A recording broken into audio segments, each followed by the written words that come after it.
for providing mining solutions with a strong focus on technical excellence and innovation. Our current innovations are targeted towards making things more autonomous using artificial intelligence. It makes our processes more effective, which results in not only cost savings, but it's a better quality product. With a current focus on ESG and disclosure standards, many of SRK's clients are planning the end of their project before they even start. We've got a wealth of knowledge in the ESG space, and we want to push the boundaries of what is a sustainable practice into the next land use. SRK Consulting, global presence, local expertise.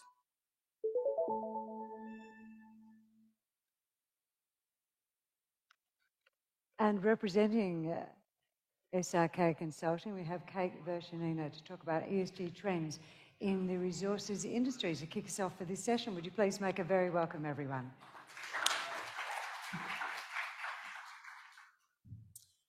Hello, everybody. On behalf of the company SRK Consulting, I today have an exciting opportunity to tell you about the ESG trends and how it works for explorers and developers during 10 minutes.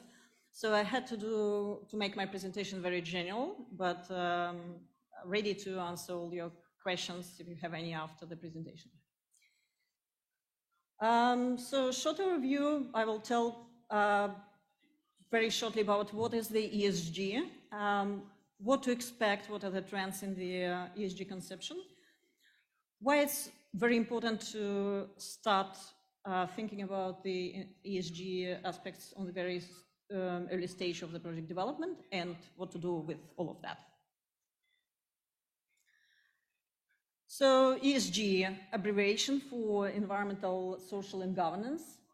First of all, it's nothing new. It reflects evolution of the sustainability conception from the environmental movements of 1970s. ESG is based on the Sustainable Development Goals, but sustainability is the broader conception. ESG is the framework which evaluates environmental, social, and governance aspects of a business and help investors to understand the risks associated with those aspects. In other words, ESG is the framework which puts sustainability goals into practice for a business. So ESG addresses the global needs and take them into account while doing a business. And through ESG, business define and measure the impacts on the environment and society. On this slide, you can see the analysis of the top business risks and opportunities for mining industry for 2024. ESG remains the top risk and opportunity for the last few years, demonstrating the strong trend.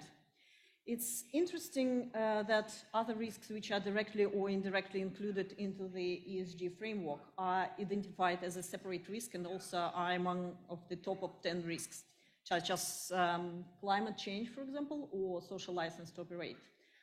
And that's all in the forecast for 2024.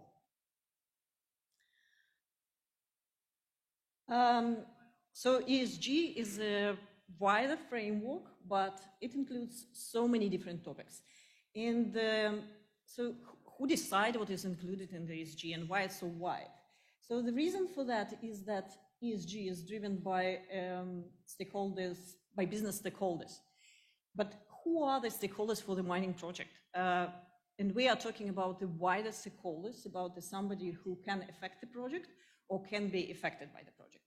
For mining industry, the wider stakeholders are different groups: investors, local community, employers, downstream manufacturers, we will talk about that later, customers, lenders, and all of them have interest in ESG safeguards and expectations regarding business, environmental, and social aspects.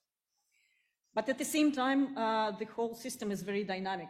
So the world is changing, the understanding of the ethic changing. Different natural resources are depleting, biodiversity, water, extreme weather events, intensity increase. And this also changed the expectations of the stakeholders. And all of that bring the mining companies into the challenging situation when they have to navigate among those expectations, trying to understand what should be addressed and what is the best for the project. Of course, everybody would like to order this somehow, and however, different stakeholders have different interests in different ESG aspects. So desire to order cost appearance of numerous ESG standards and guidelines. On this slide, you unfortunately cannot read, because it's quite small. This is the analysis of SAK of key ESG standards, but this table is available on SAK website, and you are welcome to download that. On this slide, in this table, SAK summarized the key standards and grouped that to demonstrate that they are really ranging from overarching general global initiative to very specific documents describing the requirements for the specific commodity or specific ESG topic. And again, all of that developing, updating, and changing all the time. Among numerous guidelines, there are more than 90 which are applicable to mining industry. So this slide looks messy, but it has been done on purpose to show so-called alphabet soup, the heap of the abbreviations, names, the titles of the organizations, standards, guidelines is related to ESG. And that's what we currently have. All those initiatives addresses some stakeholders' expectations we discussed before. It doesn't mean, it's important to note that it doesn't mean that each specific business or project needs to comply with all those requirements. However, it's important to understand the overall picture and be able to navigate among those initiatives to choose what is the best option for a specific project.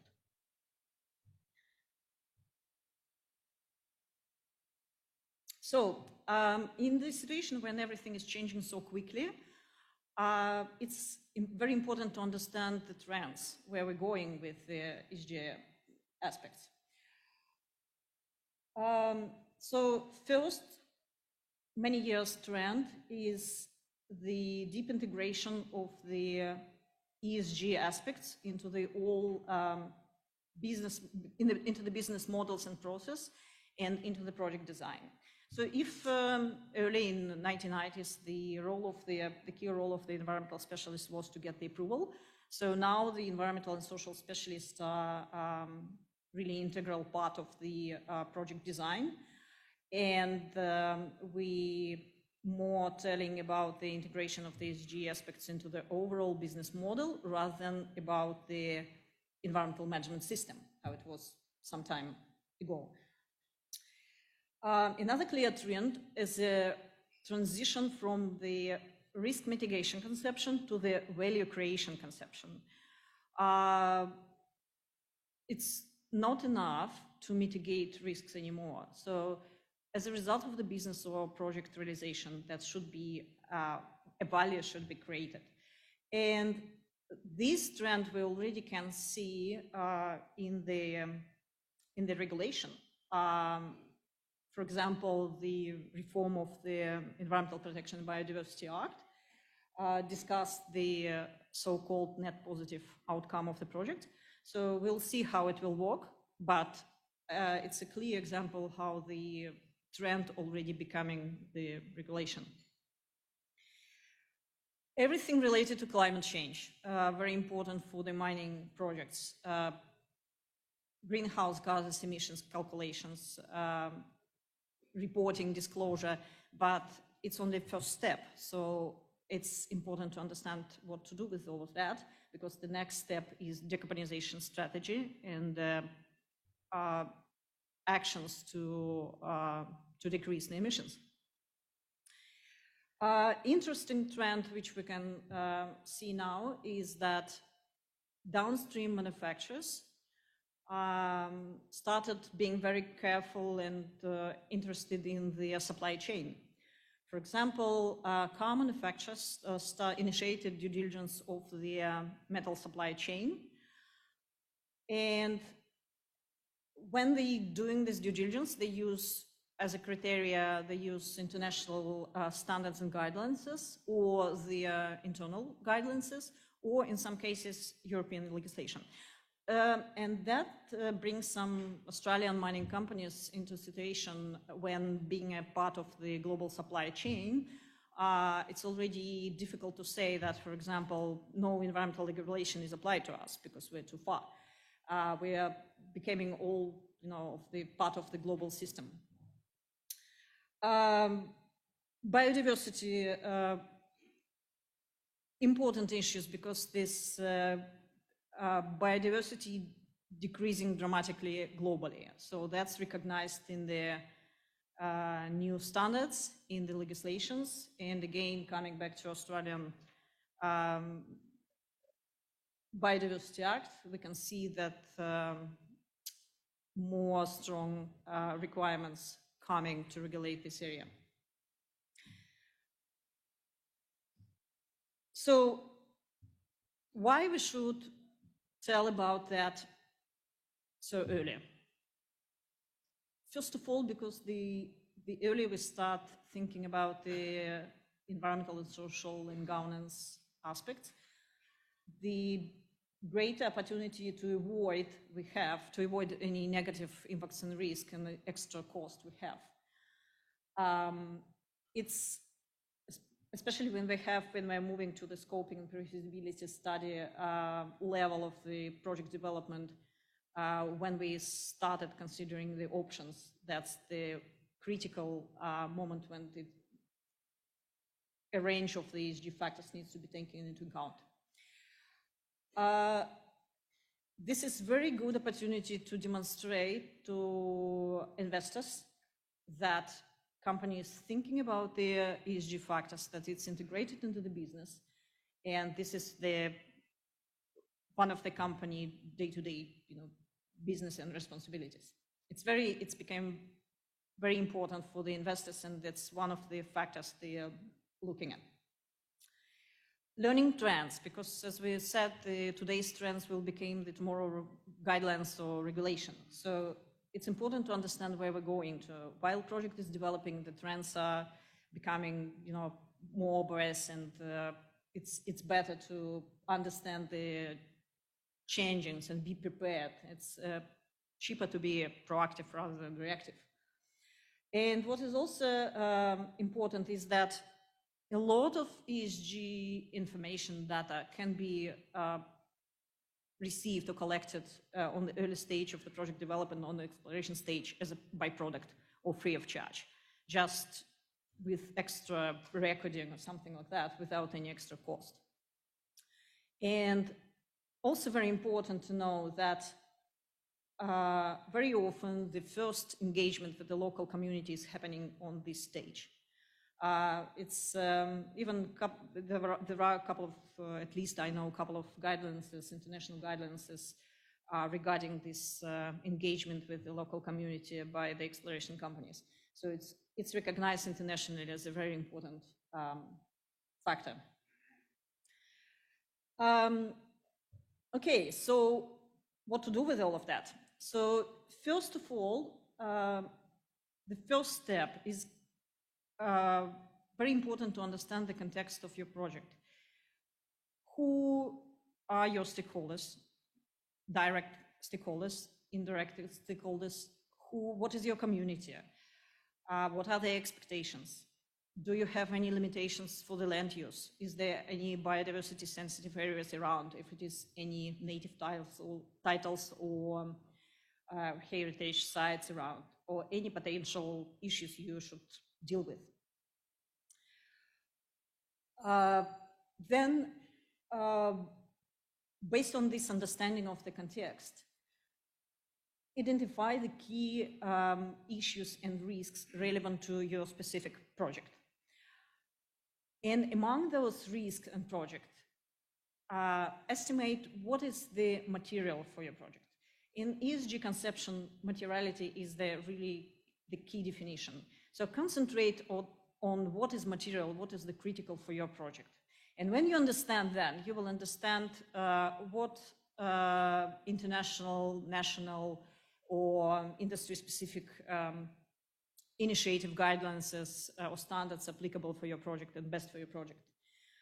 And then nothing new, based on what you understand as a critical, just go ahead through the action plan and implementing the proper management actions through your business scheme. Thank you very much, and I'm happy to answer questions. Thanks so much, Kate. All right, Matsa Resources is next up on stage, an active WA gold and lithium exploration company, advancing some very, goodness me, what has happened here? I know there's heaps happening in the thing, but usually I introduce Paul Polly, the man with the very impressive wardrobe of ties, and there's no tie on Paul Polly today. It's too hot. It's too hot. 43 degrees apparently He's today. unleashed. Tell us what's happening with the Matsa Resources. Will you please make Paul very welcome, everyone? Thanks for that, Chrissy. I really appreciate it. Thanks, everybody, for giving me your time, and certainly welcome you to my talk. I'm pretty excited about what I'm going to say today, and hopefully I'll get you on board as well. Certainly like to welcome German shareholders and Singaporean shareholders that I know that are watching today, as well as our Thailand team, our management team in Thailand. Matsa Resources, of course, we're ASX listed. Our code is MAT, our disclaimer. The company itself, we've got 478 million shares out on issue.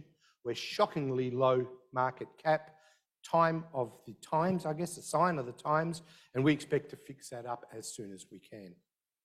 Our main claim to fame in Australia, 936,000 ounces of gold at 2.5 grams per tonne.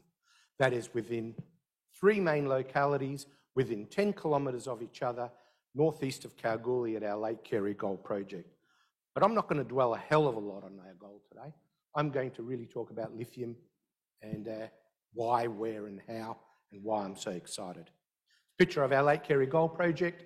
As you can see, the lake there. West Australians will be very familiar with a dry lake. Non-West Australians won't be, but that's what it looks like.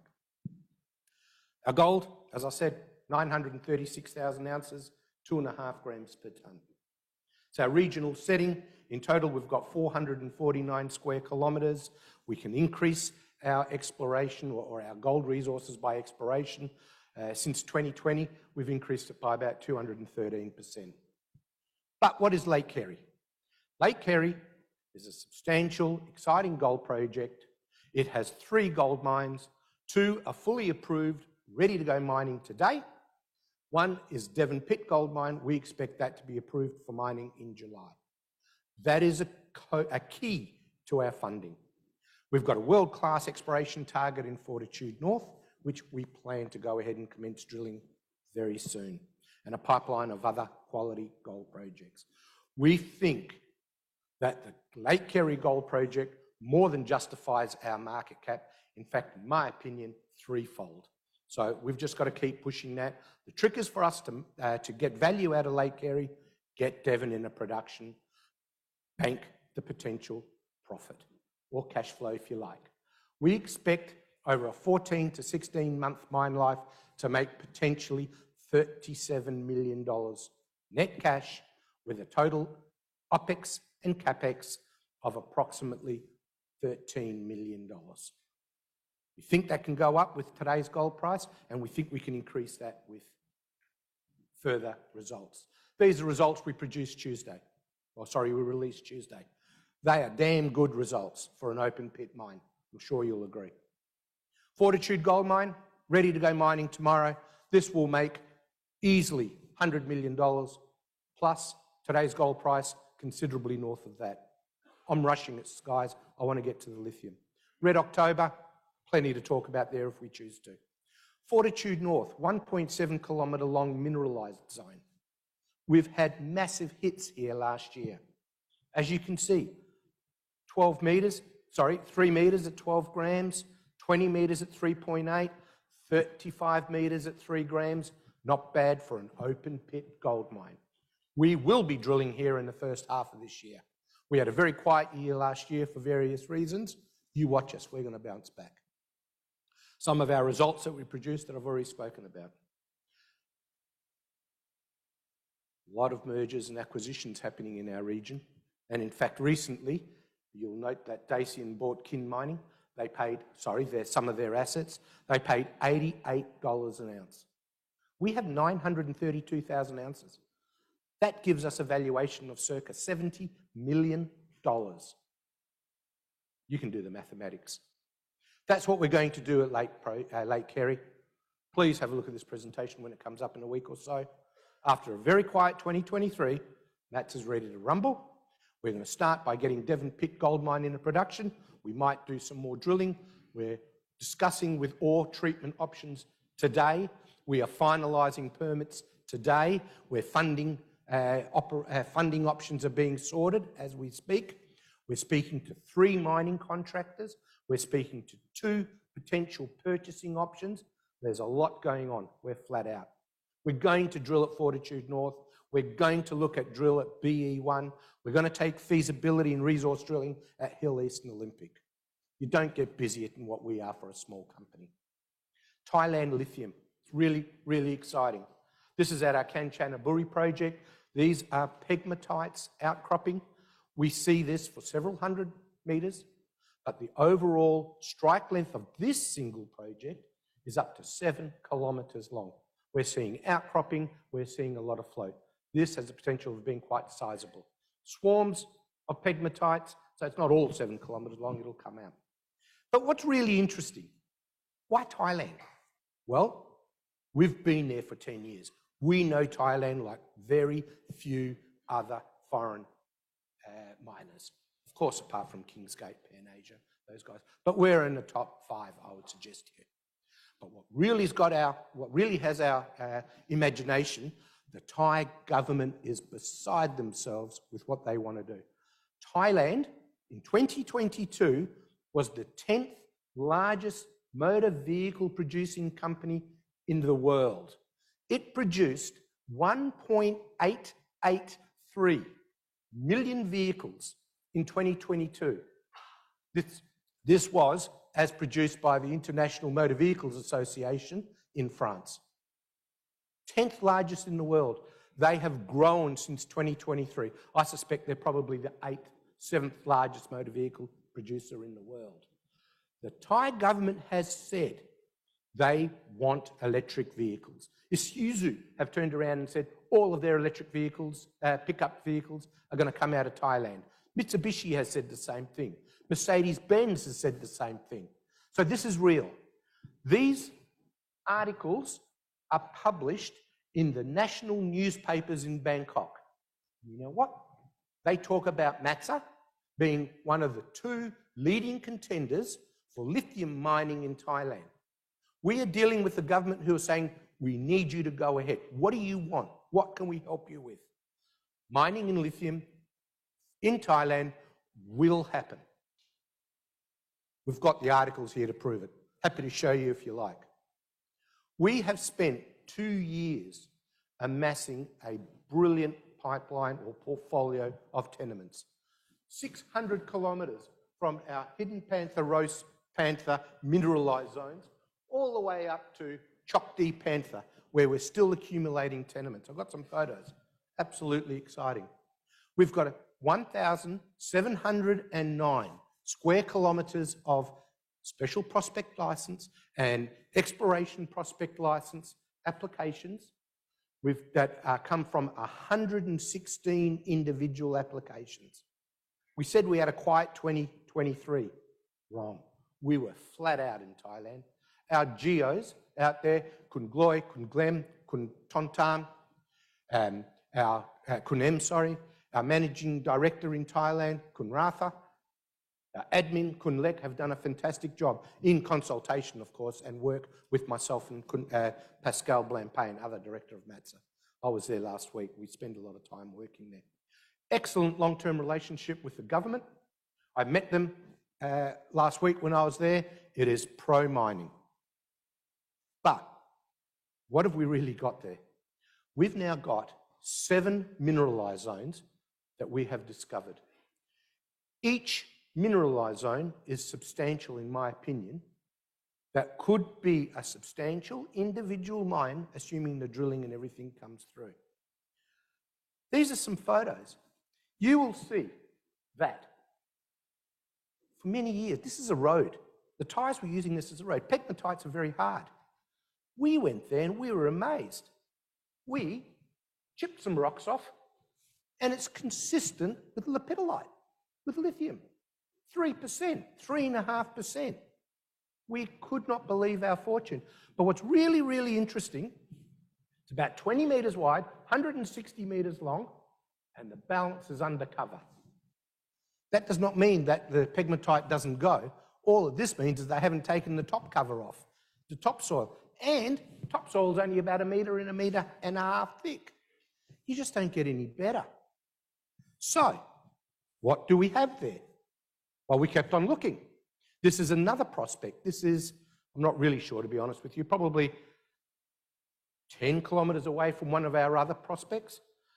That whole hill, which is potentially 100 metres high, 400, 500 metres across, 300 metres deep, is consistently littered with this pegmatite. They're not swarms, it's the whole thing. And it's consistent with lepidolite. How deep is it? Don't know. We'll tell you when we drill it. But Jesus, it looks good. You can just see the size of the outcropping. This is not just little pegmatites on the ground. This is serious. So, is our lithium any good? That's the next question you've got to ask. Do you have lithium? Absolute big tick. Is our lithium any good? Well, what we did is we grabbed our lithium, we packed it into suitcases, and I said here this time last year that we were going to go to China and prove if our lithium was any good. Is it processable? Is it of grade? A lot of Aussies are telling me it's worthless. Well, we did exactly what we said we were going to do.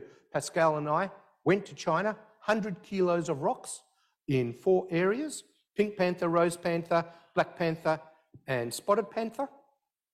We put them through the processing facility, not a desktop laboratory, the processing facility. Results we got amazed us. As a raw DSO product, 2 of our areas produced 1.65% and 2.44% lithium, Li2O, lithium oxide. This is far better than a lot of the stuff that I've seen in Australia or elsewhere in the world. So they ground it to, I think, 2 millimetres. They put it through a flotation circuit. They ground it and crushed it, put it through a flotation circuit, which we saw. That's the concentrate that came out. 4%, 5.91%. We're amazed. They were amazed. This is Yongxing Special Materials in Yangtze Province, which mine only lepidolite. Now, what really blew us away, that's the recovery from the concentrate or from the DSO that you will get if you convert that to lithium carbonate in the high 90s. Now, I challenge anyone that's producing spodumene in Australia to be able to say that that's not good. No acid is used in this process. It is roasting technology that's been perfected by the Chinese now over 3 years. This is unequivocal, unarguable. What it proves, Thailand lithium has got no deleterious elements. It is readily and easily processable, comparable cost to spodumene, and the recoveries are brilliant. What is really interesting, the lithium carbonate that lepidolite produces is 0.3% better than the benchmark used for spodumene. Tell me where I'm wrong. I don't understand it. Government backs it. The ore is of quality. It appears we've got area. So what do we now need to do? Drill it. Now, for the naysayers, guys, we got tenements granted a couple of months ago. We're getting more tenements granted. We're thinking about 8 weeks, 12 weeks. As soon as we get those other tenements, we're going drilling. We're going to go drilling in that area that I showed you the photos of. You can't lie about assay results. What is it that I want to say? There's a new dawn for mining in Thailand, and I think MATSA is it. What is really interesting, the Thai government have said they're going to spend $1 billion US to prepare processing facilities and battery manufacturing plants so that they can feed batteries into their motor vehicle industry. Where are they going to get their lepidolite from? MATSA. That's what we're saying. And you know what the kicker is? If you build a lepidolite processing facility, you cannot process spodumene. If you build a spodumene processing facility, you cannot process lepidolite. So if the government commits for this, we've got a sole market in Thailand. It gets difficult to beat that, in my opinion. So am I committed in Thailand? Absolutely. Is our team committed in Thailand? Absolutely. Watch our results, guys. We're going to deliver. Won't be easy, but we will do it. We've got 6 drill-ready targets. 1's already got exploration license permitted. You don't need, once you've got a license permitted, there's no POWs or anything like that. Automatic, you run into it. We've got a second one that we're hoping within the next 3 months, and that'll continue consistently. Guys, if you think I'm pumped about MATSA, you're dead right. Thank you. You're a pro, Mr. Foley, an absolute pro. It's 41 degrees outside at the moment. 1991, we had our hottest day here was 46.1 degrees. But I'm feeling pretty cool at the moment. You're looking cool, though. You're looking cool. I don't know, there's a couple of blokes up the back there. They've got some dodgy shorts and slides on, so at least you're keeping the level of decorum up. Oh, and this fellow is as well. And where you got your team is at the moment in the, is it the Athabasca Basin? Yeah, it is. We've got guys on the ground in the Athabasca, so very different to Perth. Yeah, It's about -30 at the moment. That's. So. I just looked up the temperature and thought, I don't know which one is worse, actually, here or there. So you've actually got a whole team there, boots on the ground, round number 2 of drilling, correct? That's right. And I'm finishing here, going home for a night, and then off over to the Athabasca to join the drilling. So pretty exciting. All right, let's introduce this fellow to you. This voice up the front, he belongs to Peter Morehouse. Peter is the Managing Director of Basin Energy. Please make him welcome to tell their story. Brilliant. Thank you very much for the intro. It's my first RIU Explorers Conference. It's absolutely stoked to be here. And look, it's pretty exciting to be one of just 3 or 4 companies telling you a little bit about uranium. I'd hazard a bet that in 12 months' time, those optics might be somewhat different. I'd hazard a bet we're going to see a few companies coming to you with uranium projects. And there's some pretty solid fundamental reasons for that. You know, I'm sure you've seen the excitement. We've all seen the spot price for uranium moving over the last few months. We're now happily sitting above $100 per pound, which is the highest in many, many years. But there's a reason for this. We've got a global push to provide clean baseload power. And there's a push to turn this, to have nuclear as a key component of this. Look at the last COP meeting where over 20 countries committed to tripling nuclear power before 2050. This is pretty phenomenal statistics. We're coming off the back of over a decade of underinvestment. There's been very little money spent on uranium exploration. Very few new projects, bar a couple of very good ones, which we'll touch on in a moment. But it leaves you with a sector that's absolutely primed for quality uranium deposits in good jurisdictions. This is an Explorers Conference. The Basin story is an Explorer story, so I'll run you through where we're at today. Our disclaimer, feel free to drop around the booth and we can run through that. So Basin Energy, ticker code BSN. We've been listed about 18 months, and we listed specifically with the people and the assets for a uranium pure play company. We're well funded. At the end of last quarter, we had $3.4 million in the bank. We've subsequently done a raise, so we've just got over $6 million. And as mentioned, we're active on the ground exploring.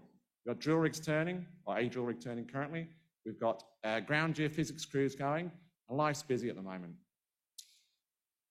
We're going to talk a bit about the credentials of the Athabasca Basin, but for those of you who aren't familiar with this, this is a jurisdiction in northern Saskatchewan, which is central Canada. It is the home to uranium mining for many, many years. It's been constantly producing uranium for over 65 years. It's been a top 3 producer of uranium for 45 of those. It's the headquarters to the likes of Cameco. The likes of Orano have operating plants there, and many of the major and mid-tier companies have operations in this part of the world. And with that brings a stability.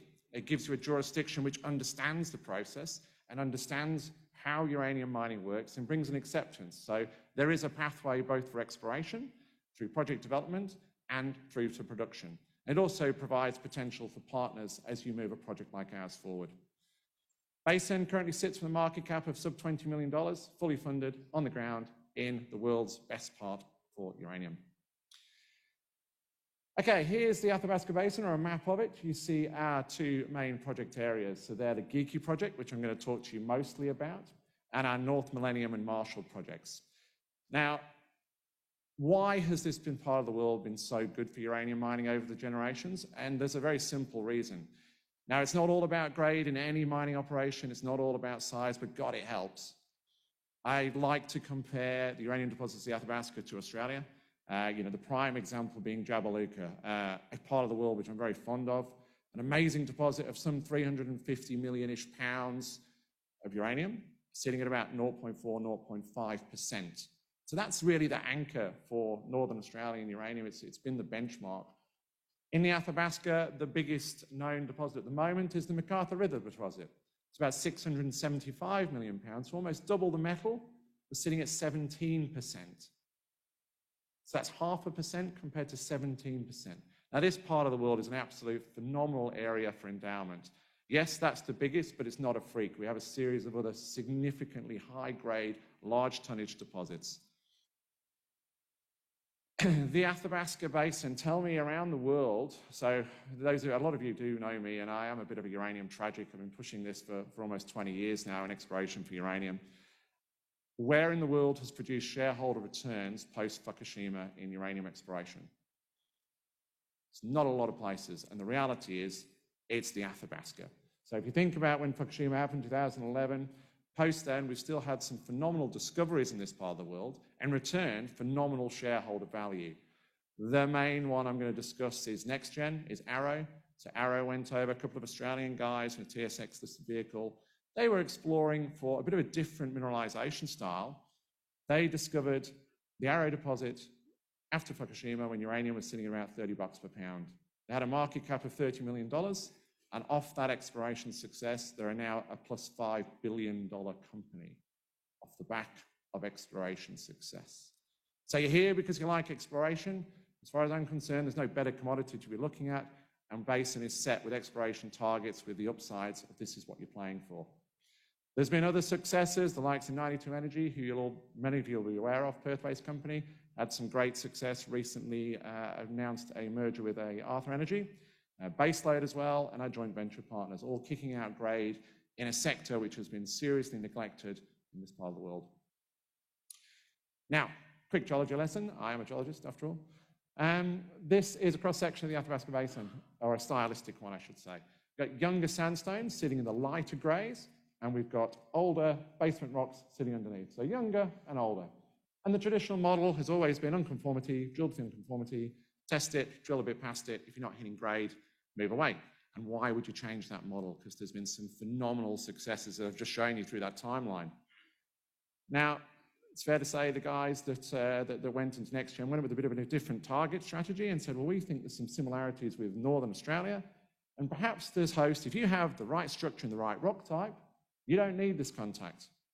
Long story short, Arrow was found. And that has some significant implications for a junior exploration company. If you go over to the Athabasca with a $10, $15, $20 million market cap company, you want to make sure that you can actually explore this properly.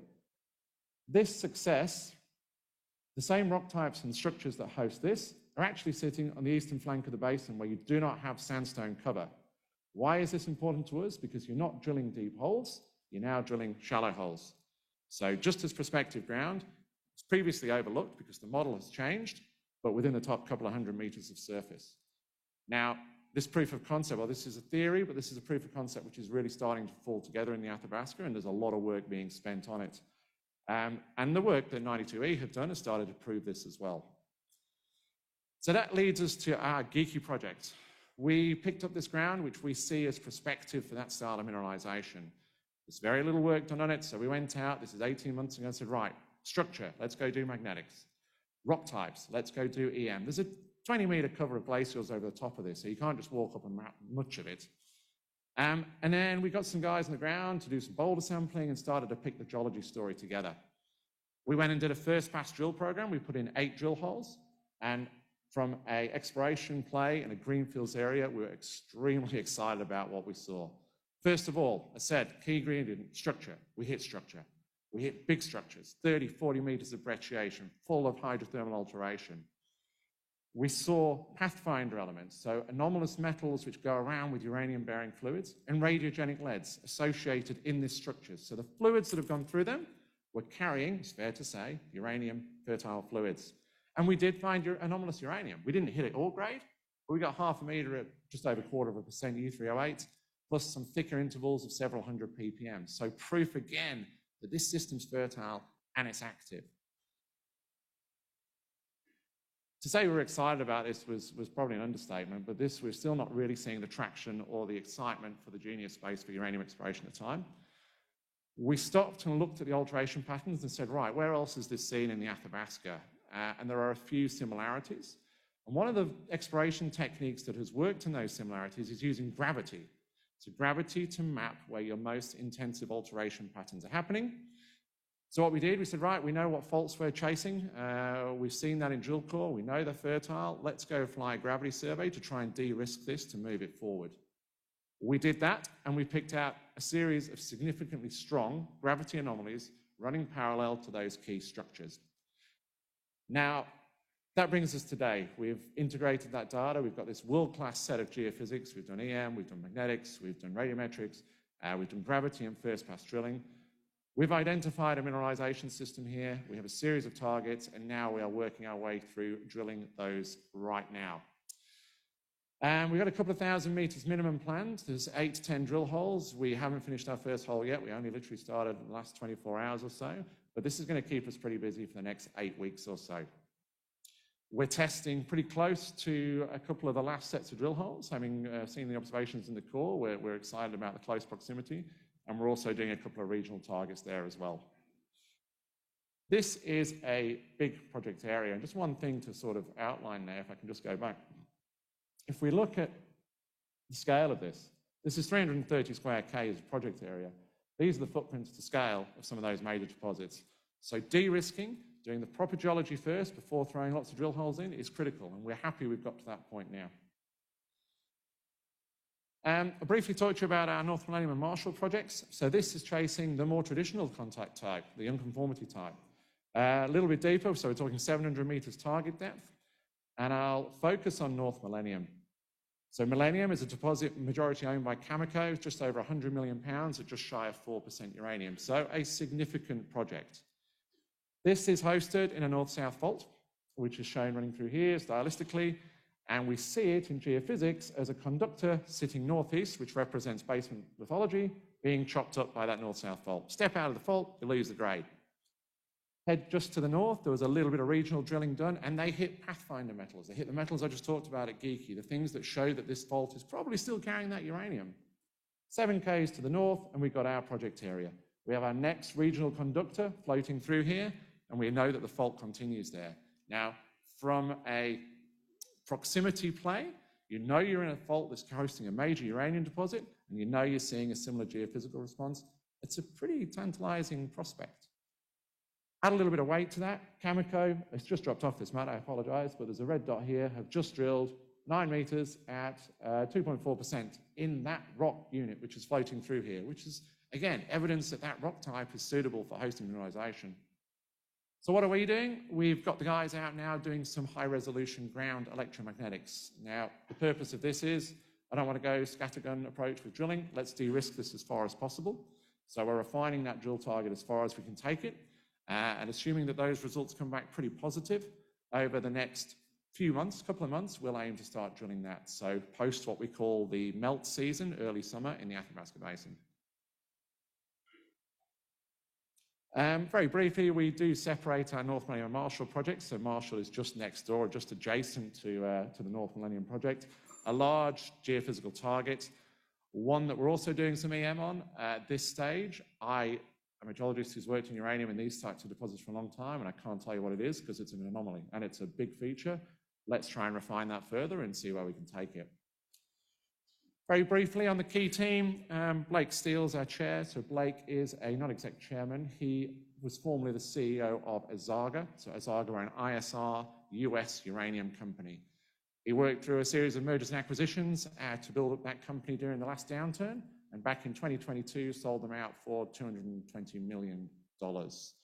Phenomenal address book, very well known in the uranium space in North America, but a corporate background, so complements me. I'm a uranium geologist. I've worked for various deposits around Australia and around Southern Africa and a bit in the States, on many different deposit styles as well. So between the two of us, quite a formidable address book, and with not a lot of projects we haven't seen.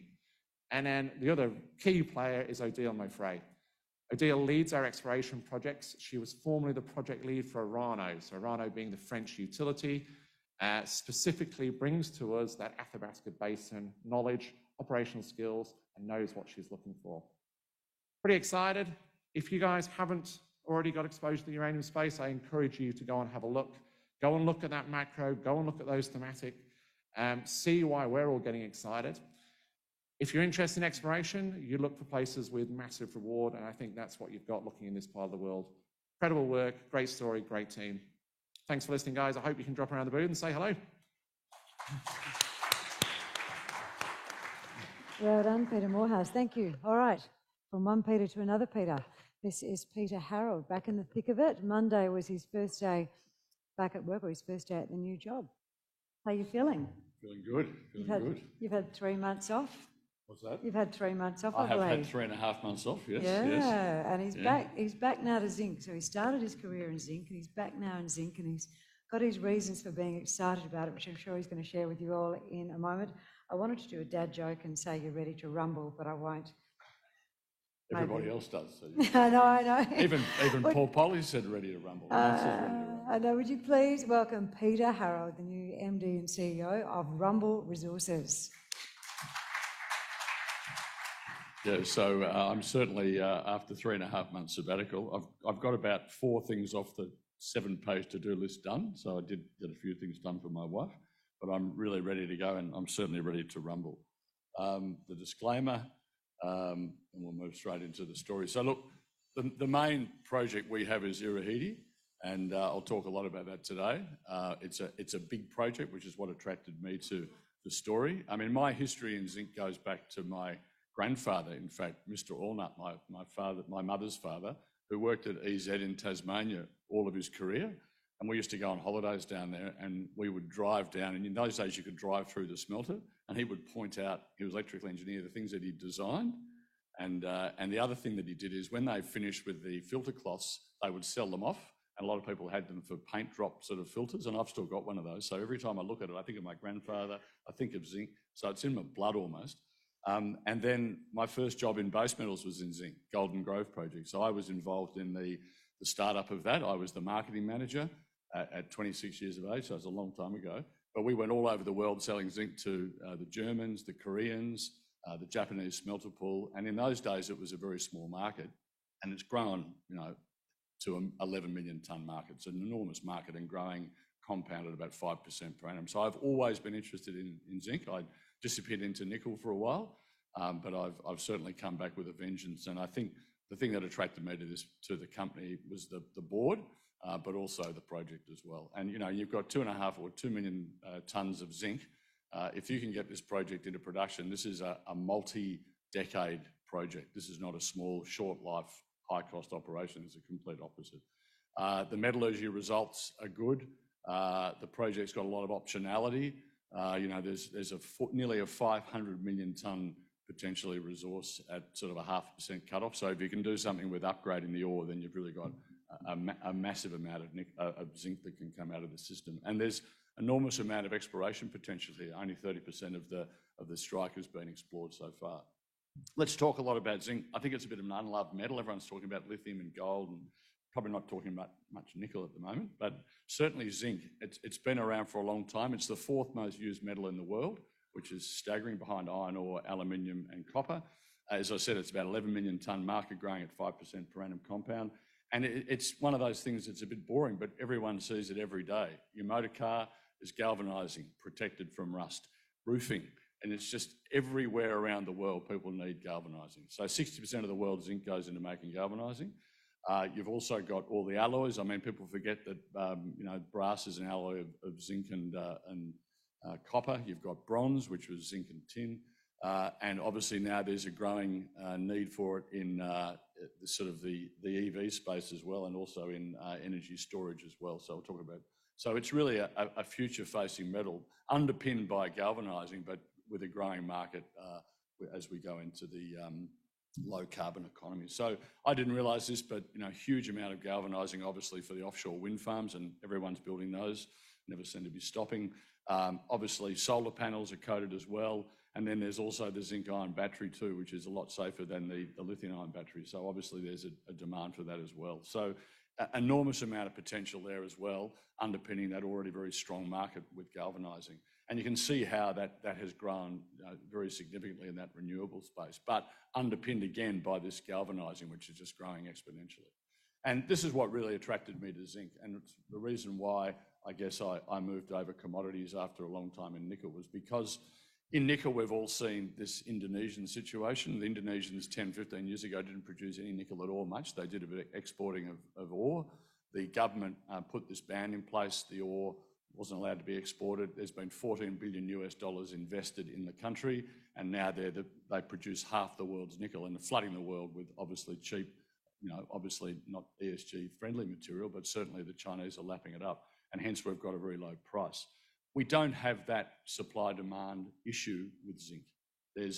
And in fact, it's the opposite. There's no Indonesia that's going to come roaring out and produce, half the world's production of zinc in the next 5 to 10 years. It's complete opposite. In fact, if you look at this slide, you can see there's a big gap between what looks like the demand forecast and supply.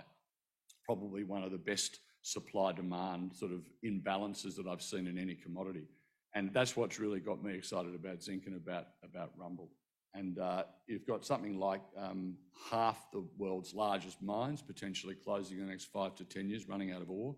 And as we know, it gets harder to develop projects. It doesn't matter where you are in the world, getting it permitted, getting it approved, getting it built, cost time is really rapidly increasing. So that's what I really like about zinc. And I think that slide probably more than anything got me really excited again in zinc, even though I'd always had an eye on it.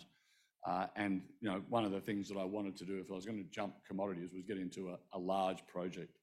So getting back to Irahidi, this is a big system.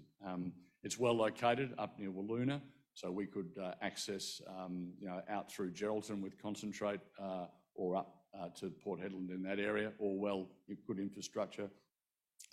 The discovery was in April 21, and within 24 months, the guys, fantastic team of geologists, had actually put the maiden resource out, and then as we know, it's a very zinc dominant, but there is lead and silver as well, and it's one of the largest zinc discoveries in the world in recent times. And again, that's another thing that's just quite unique.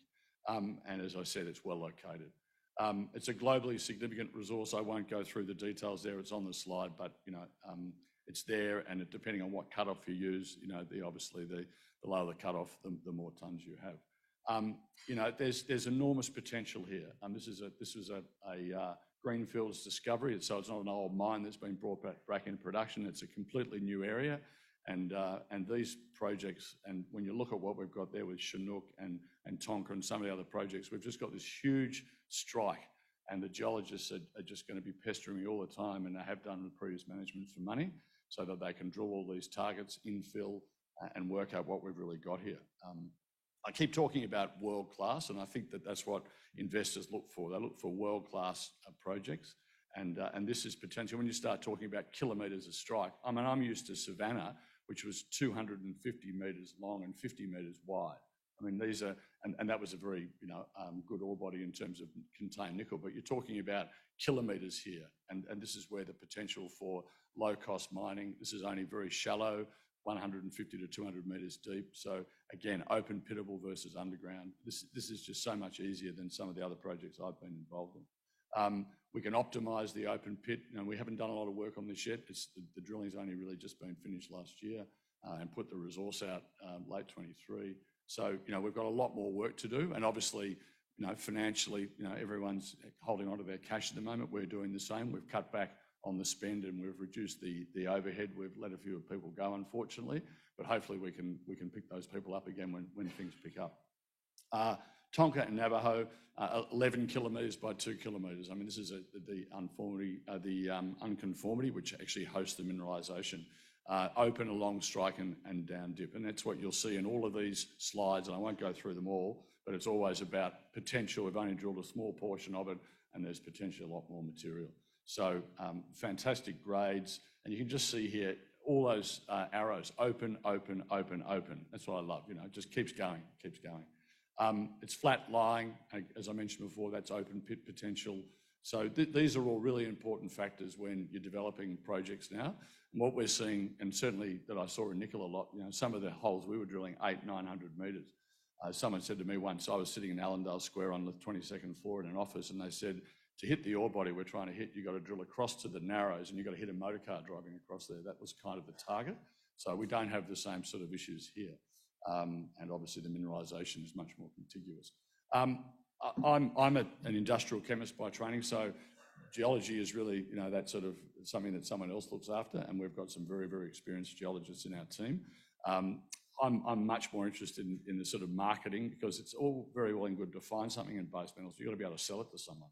So that involves getting it out of the ground at a reasonable cost and then actually having the recoveries. And so many projects fall over with the recovery, low recoveries, or they produce a concentrate which has got some deleterious elements in it.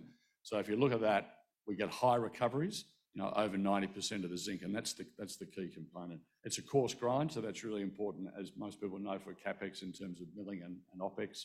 Very, very important. Fast float, so again, smaller, potentially smaller plant size, and all about sort of optimising and reducing that capital and operating cost. And you produce a sort of close to 60%, so which is pretty much a standard. 58% con is sort of the standard. So 59 to 60 is getting up there. It's certainly positive. And I also mentioned there are no deleterious elements, and that's really important because I spent a lot of time selling zinc and then selling nickel concentrate, and there's a lot of material that actually gets a discount or actually can't be sold because it's got high arsenic, high cadmium, high mercury, something that causes a problem in the smelter process. So, high MgO, for instance. I mean, none of those issues we have with this material. So we're very, very lucky. So it's a big system. The grade is good, and we've got those high recoveries and no deleterious elements. So that's a really, really positive for this project going forward. One of the other things that's going to be really critical to this project is obviously we've got, the grades are sort of what I would call medium grade. They're not high grade in terms of the global resource. Can we beneficiate this material? And this is becoming more and more of a thing, whether it's the dense media separation, which has been around for a long time, or ore sorting. And a lot of projects now only work because of the ore sorting. And we've undertaken quite a large exploration program to get a bulk sample of just under 2 tonnes, which has gone off to the laboratories now.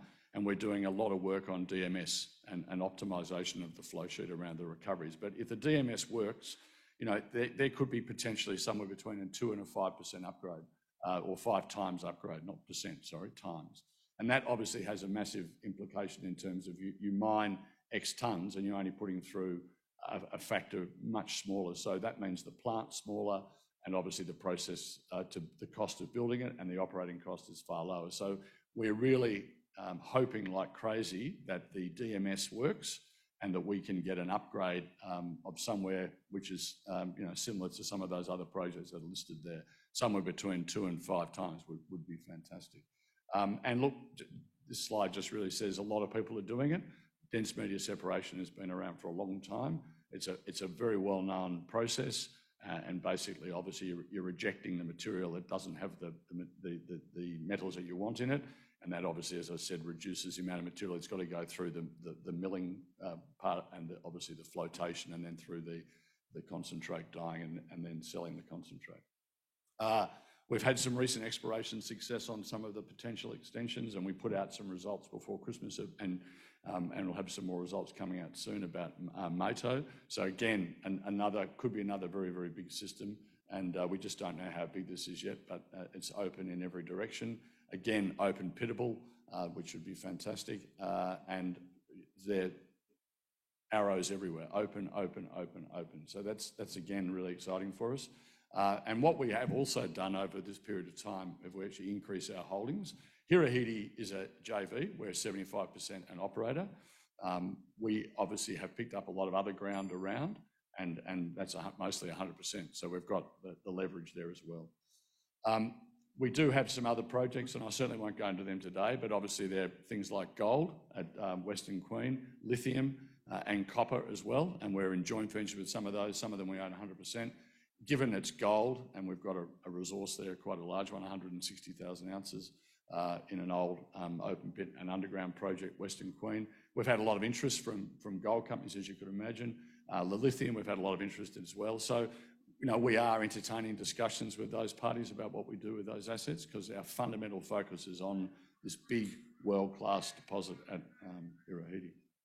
Sustainability, is that a duck or is it going on there?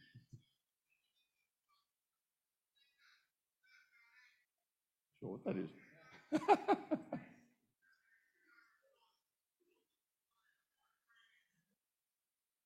Okay. Was that a question or was it? I couldn't quite understand it, but come to the booth afterwards and ask it to me again. We do everything as well as we can. You know, we're very sustainable in terms of the way we operate. We've got a very good relationship with the TOs, and we've got a full-time manager in that regard, Will, who's done a great job. I haven't been up to site yet. I'm heading up with the guys in a couple of weeks. I'm really looking forward to meeting the team. But the previous management and the board are very active in dealing with the locals. Quick corporate overview. You know, the team is an experienced team, a lot of ex-Resolute guys, Peter and Jeff, Mike, obviously Matthew Banks, everyone knows Matthew's been very successful in a lot of different commodities. Brett Keillor, who's obviously ex-IGO, and before that with Peter, I think at Samantha or Resolute as well. Ben, Luke and Trevor as well, rounding out a really good team. And we've got coverage by Sam at Wilson's as well. So what are the catalysts for the re-rate? Well, obviously one is the continued drilling, and we are going to keep drilling, and we're going to target those higher grade feeder zones and those extensions. That flotation test work is really key, and whether the DMS works, that's going to be really important. Then we'll obviously move into a scoping study, whether we monetize one of our core assets or not. A commodity price bounce would be really nice, and some of our small caps feeling the love are going to be fantastic. And last slide, we've got a lot of zinc. The fundamentals look fantastic. Small caps are super cheap, as we know. You've got to buy Rumble. Good on you, Dave. Okay, just a reminder to everyone, stick your phones on silent. Your sound down, sound down. All right, this fella here, walking up on stage is here. How old do you reckon he is? No, 20, no. He is the same age as Western Australia's #1 nickel producing area, which of course is Kambalda. So Kambalda turns 58 this year, and so does this fellow here. And there's a link because he is in charge of Lunnon Metals, who of course are nickel focused. And he said to me this morning, there's still a lot of upside there. I'm going to tell you why. There is a lot. It's not all doom and gloom, you know. So he's going to tell us his take on it and why you should be investing in Lunnon Metals. Would you please make him very welcome, everyone? Thanks, Chrissy. Welcome to another interesting day in the nickel business with the news this morning of BHP. I'll touch on that later on in the presentation. I've titled this Grade is King. We think it's a great proxy for what sets Lunnon Metals apart, sets its assets apart, sets our portfolio apart, sets Kambalda apart from its peers. That's why we think it's not all doom and gloom. Hopefully you'll agree with me in 10 minutes or so.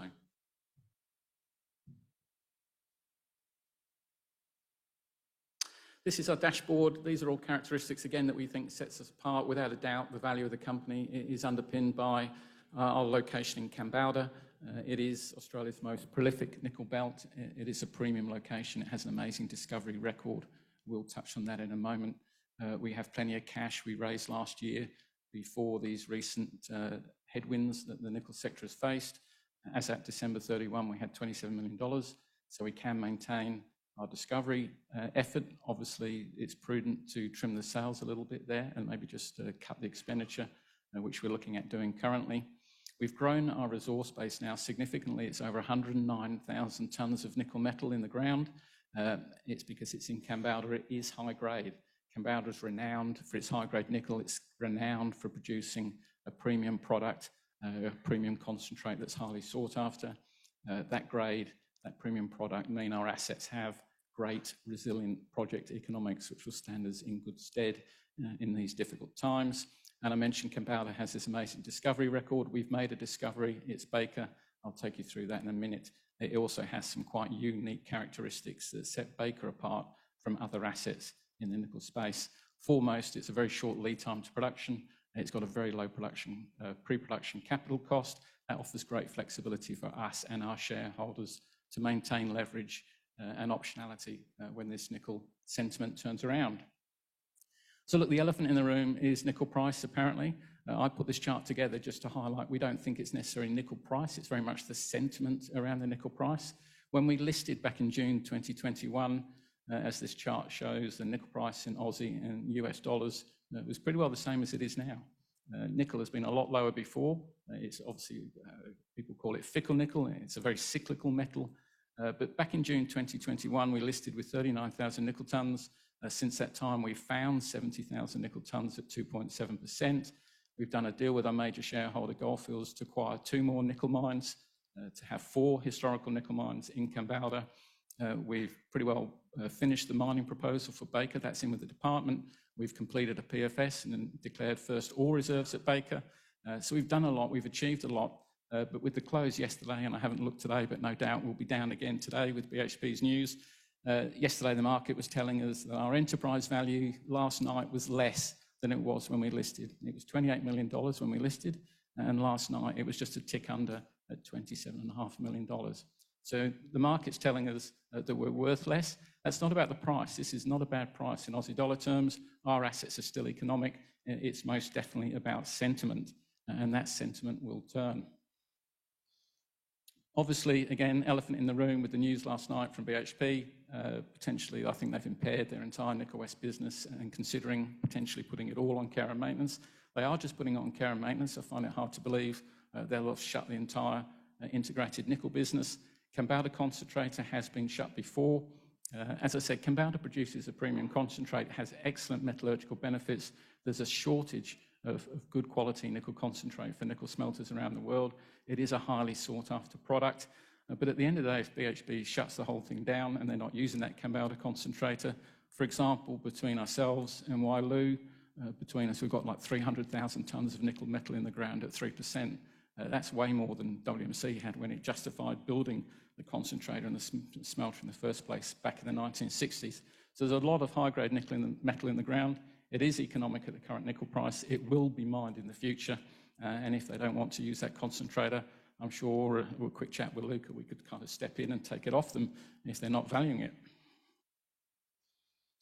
So Kambalda produces a premium concentrate. That's a great aspect of Kambalda. It has this amazing discovery record. When the mines were sold in the late 90s, early 2000s to Mincor, Panoramic, Peter mentioned he was in nickel before, and Lanfranchi and Mincor. Those 3 junior miners as they were, went on to find 440,000 tonnes of nickel metal after WMC sold those assets. That's because Kambalda has this amazing nickel endowment. Our 4 mines were already shut and had been shut for between 10 and 15 years before that exit by WMC. They got sold with the gold to Goldfields of South Africa.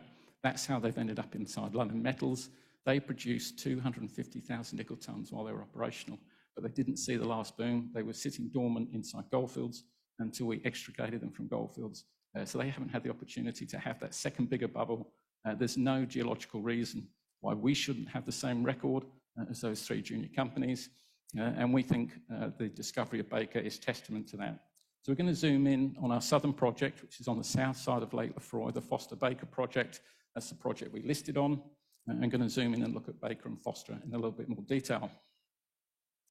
So this area now has grown from 39,000 nickel tonnes when we listed to over 90,000 nickel tonnes at 3%. That's a significant endowment of nickel metal in the ground.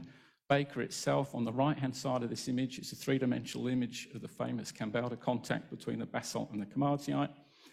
Baker area is now 1 million tonnes at 3.3%. That was a brand new discovery by London Metals. And the square box at Baker is the area, a very small subset of our overall resource where we did our PFS in May last year. I'll touch on those economics and just how robust Baker is as a high-grade deposit.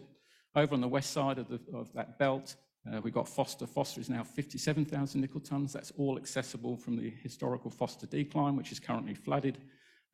But in parallel to being really aggressive with our drilling, we've permitted and de-risked the assets in the Foster Baker Belt very methodically. We're very proud of the geotechnical work, the metallurgical work, the mine design work that we've done. When we start Baker in the future, it will be without doubt probably the best studied, the best drilled ore body pre-development in Kambalda's history, bar none, daylight second. PFS is on foot for Foster to combine it with Baker, and I'll talk about that in a moment. We're going to zoom in now on that Baker deposit in the right-hand corner and look at that black box, the box that we studied in the May 2023 PFS. So look, this is a plan view of Baker. As I said, we've been pretty aggressive. We've drilled 25 kilometres of drilling into Baker, not because we think we're smart, it's because it's shallow. It's only 200 metres below surface. It's extremely close to an existing gold open pit, which is why the pre-production capital is so low to access Baker. Those red and green circles are the pierce points through the Baker deposit. That's all the drilling. They've been blown out to 20-metre diameter. Red is indicated, green is inferred. So where those red dots touch, that ore body's been drilled by 20 by 20 metre spacing. Where they overlap and merge, it's actually down to 20 by 10 and 10 by 10 metre spacing. And as you can see on the three-dimensional image, it's been drilled like a pincushion. This is a really well understood, really well modelled, really well studied deposit. And we're really proud of how well we've de-risked Baker. It stands the company and the shareholders in excellent stead when this market turns. Unfortunately, we've drilled that out. We hope to get the resource upgraded to measured, given that drill density. This is a west-east section looking north. Unfortunately, we put these results out a couple of weeks ago on a very bad news day, probably similar to today, when Wyloo announced the pausing of their nickel operations, and BHP then followed up and announced the cessation of the concentrator in May or June. Some pretty impressive grades there. I've put them in bold on the right-hand side so you can see them. I think we went down on average by the same percentage as the nickel grade of those drill holes. So they're about 5–10%. I think we went down 5–10% on the day. But as you can see, extremely well drilled. You can see we focused our drilling in an extremely high-grade area. It's really important to understand that that metal is accessed very early in the mine life of Baker, and there'll be some spectacular jumbo headings when we get into that material. And as you can see, 12 metres at 7%, 6.3 at 7.8. We drilled 43 holes. 40 out of the 43 holes had greater than 1% intercepts. So I mentioned the PFS we did in May last year. Obviously, the PFS was done at a much higher nickel price. It was approximately $35,000 Aussie a tonne. We're sitting around $25,000 a tonne currently. As I said earlier, that's not a bad Aussie price. For those who've been in the nickel business for a long time, they'll have seen a lot lower prices than that.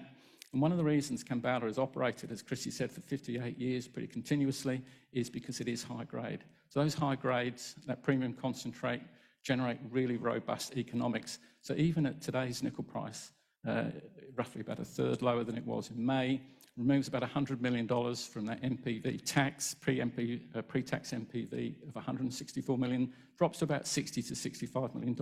That's not bad for 24,000 nickel tonnes. It's only a quarter of our portfolio.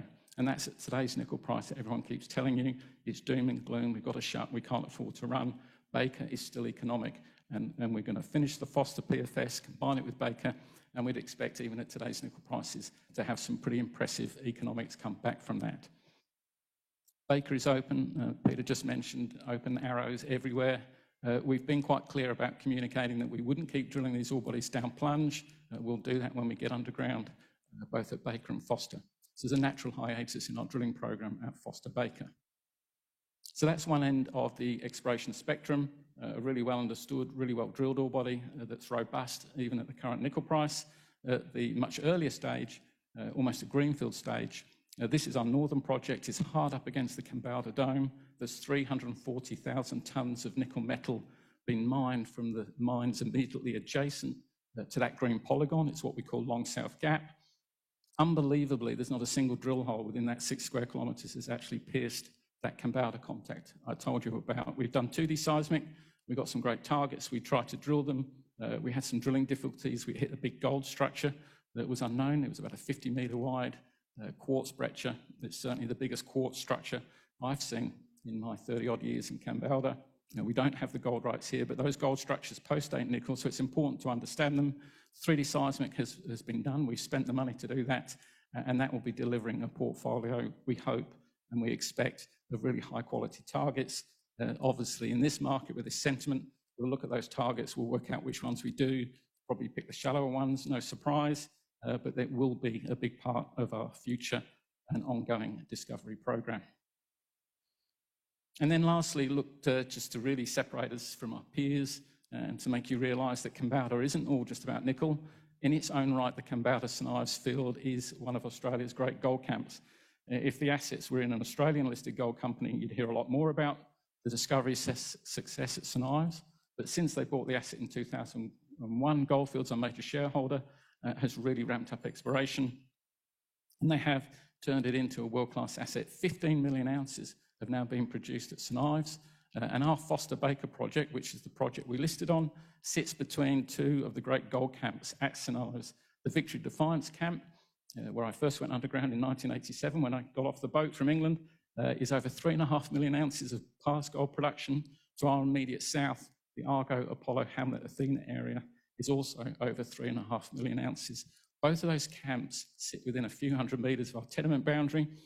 The Foster block was actually historically explored by WMC as a nickel belt with not a strong focus on gold. You're looking at max gold in whole. The bright colours, the reds and the magentas, are over 2 grams and 5 grams in the bedrock. So there's a lot of gold anomalism. It's always been a bit of a mystery why there isn't more gold at Foster. As I said, we've got a natural hiatus in our drill program for nickel at Foster until we get underground. So we've taken the opportunity with the sentiment in nickel to switch to a little bit of a focus on gold. We've got some very high priority, quite exciting gold projects. Watch the news flow in the coming months as those results come to hand. So we think that sets us apart. It's not all about nickel, but our assets in nickel are still economic. Kambalda is one of the most resilient camps, a resilient town. It's ridden the cycle of nickel many times, turned itself into one of Australia's best gold camps, and we're blessed to have assets in that location. Kambalda, as Chrissy said, like myself, is 58 years. I think we're both going strong. There's plenty to still like about Kambalda. And if you're interested in that opportunity and you like what you've seen, please come and see us at booth 120. Otherwise, please enjoy the rest of the conference. Thank you for your time. Wow. Well done. Thank you very much, Edmund. All right, coming up on stage next. There's nothing, I love this saying, a magmatic sulfide corridor. There's nothing like a good magmatic sulfide corridor, especially when you've got rare earths, you've got nickel, you've got copper, maybe a little bit of sand obscuring it, but these guys think so. They roll up the fluorescent orange sleeves and they've got the team that can get into it. This happy man is Greg Miles. He is the Managing Director of Caspian Resources. Please make him very welcome. Thank you, Chrissy, and good afternoon, everyone. Thanks for coming along and hearing the Caspian Resources story. So Caspian, a bit of an introduction. We are an exploration company, two projects at the grassroots stages of exploration in what we consider to be very strategic areas. Our Yarrawinda Brook project, our Mount Squires project in sort of frontier regions of Western Australia. I would describe us as an active company. We're always out there having a crack, even in what we consider to be down markets. We always need to be offering our shareholders a chance for discovery, because no matter the state of the market, discovery is the real value driver to create shareholder wealth in our industry. And there have been plenty of case histories of companies with discoveries in down markets that have gone on to produce fantastic shareholder wealth. I would describe us as diligent. We pride ourselves on good geoscience. Last year, 2023, was quite an active year for us. We spent 80% of our spend went into the ground, as we say, or on direct exploration costs. And since we've listed, we've had over $500,000 worth of EIS or WA government contributions towards our exploration. And that is going towards essentially critical battery metals, which is really our core focus. A bit of a corporate overview. This slide hasn't changed too much, except in the last 6 months. We've got a bit more of a more streamlined board, but most of our major shareholders are still there. A shout out to Chalice Mines, who are a great supporter of ours, and Tinci Limited, a Shenzhen chemical company. They sort of specialise in battery chemicals, battery precursor chemicals, Shenzhen listed, and another great supporter. I guess what has changed over the last 12 months is obviously our value proposition. And so we'll talk about both projects. Both kind of have an equal billing within the portfolio, within the company. Our Mount Squires project out in the frontiers of the West Musgrave, primarily a nickel and copper project, but there's also fantastic opportunities for other commodities out there as well. And of course the Yarrawinda Brook project just up the road from us here in Perth, only an hour or two's drive. So we'll talk about Yarrawinda first, primarily because this is where our exploration today is focused on. It's impossible for me to talk about Yarrawinda without having that context of Chalice. Now, hopefully some of you saw Alex's presentation on Wednesday. A fantastic discovery.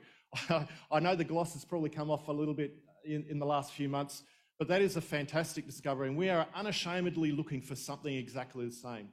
I would love to give our shareholders the chance to enjoy that sort of success, which produces multiples of returns on where our current value proposition sits. We have changed focus a little bit in terms of what we're exploring for, and we'll get into that in a second. And we're also keeping in mind open on the lithium potential in this part of the world as well. So that new target is really our Braska prospect, and it is essentially a lookalike target on the Gonneville deposit. The 2023 was really focused on the Yarrabrook Hill and Serradella prospects, sort of in the central part of the project area. And the reality with being a small company is you can't do everything all at once, and we put all our effort into that prospect. And some of the more obvious or other potential prospective areas were put onto to the back burner. One of those was Braska. Our geological team have done a great job in working up this target. It's very much the same geological setting as Gonneville, but bearing in mind that it's a mirror image, if you like, or a reflection of the Gonneville setting. But essentially the Braska has this nice intrusive geology architectural structure in roughly the same sort of position as where Gonneville sits. And as you can see on the right-hand side, it is the same stratigraphic belt of mafic and ultramafic rocks that stretches up 40 kilometres away from Gonneville. Now, the benefit of this project is we have had some previous exploration over this target. That initial exploration actually goes back to the 80s, where there's a bit of patchwork quilt of previous RAB drilling, so very shallow drilling, just drilling through the weathered zone. That did provide some indications of mineralised systems, both PGEs, nickel and copper. Our team has been out on the ground and mapped, done soil sampling, field reconnaissance, and confirmed that those mafic and ultramafic rocks that we want are actually on the ground. Back in 2020, we flew this area with airborne EM, which is a great first pass tool for doing a quick reconnaissance of an area for a conductor. But unfortunately, the penetration of those airborne EM systems is quite shallow. Probably only in this part of the world, probably only about 100 metres. Nevertheless, that did develop a number of conductors, and more recently we've reprocessed that, pushed the data harder, and generated another 11 conductors that warrant further investigation. And that's really been the motivation for getting on the ground today, as we speak, and doing a ground EM survey, moving loop survey using high-powered SQUID technology to see if we can penetrate that further. And what we're really looking for is massive sulphide. The key to Yarrawinda Brook, and in fact the key to the region, if you remember, Alex spoke about high grading the Gonneville resource, but high grade being the key. And so we are looking for higher grade mineralisation, which generally speaking means you're looking for massive sulphide. And EM techniques, electromagnetic techniques, are the tool to use to go and find those type of ore bodies. Guys have been out there. There's a photo of the crew, Gem Geophysics, shout out to them, doing work on the ground, looking for those sort of conductors right now, and that program will run for another week or so. Now, it's not just, there's a suite of different prospects still in the project area. As I said, with most of our work last year focused on Yarrawinda and, Yarrabrook Hill and Serradella. I guess that exploration was pointing us further down dip. Now, I'll concede it's not really the market to go drilling deep holes. So our exploration strategies has switched more to looking for near-surface opportunities. And there are still near-surface opportunities at Serradella. There are some EM conductors close to surface where mineralisation is along strike. We got some fantastic grades at Serradella last year and a sort of a relatively narrow, higher grade lode, reasonably low, shallow, but still open. And so that remains an interesting target for us when the time is right. But we've also done soil geochemistry beyond that, and we're developing another interesting target at the Balansa prospect further to the north as well. So many targets still to be explored here at Yarrawinda.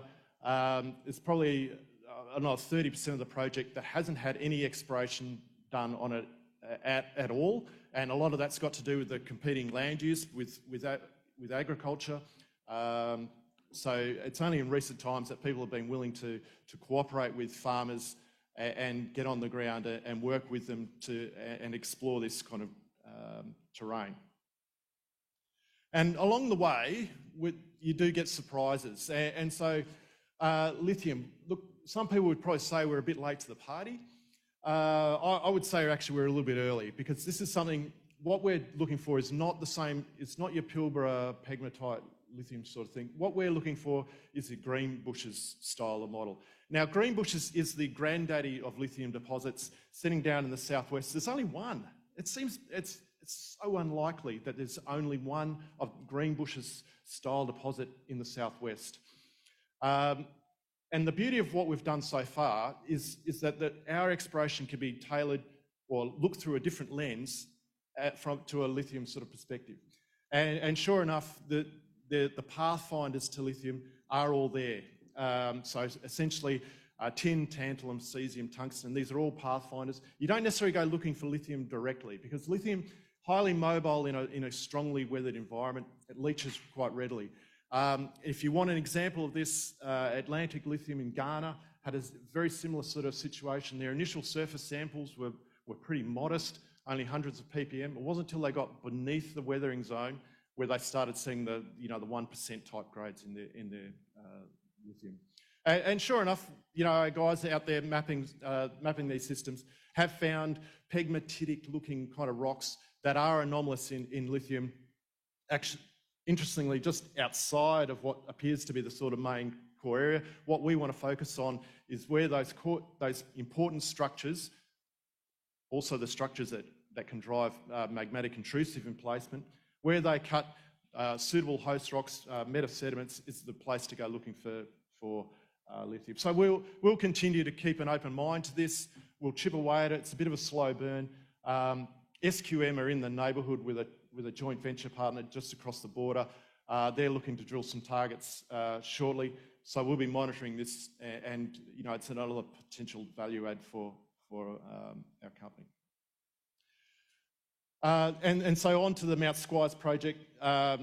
Very different terrain, obviously, but still the same sort of strategy. Looking for nickel copper systems predominantly out in the West Musgrave region, but keeping an open mind as to what else you might find when you go out exploring in this part of the world.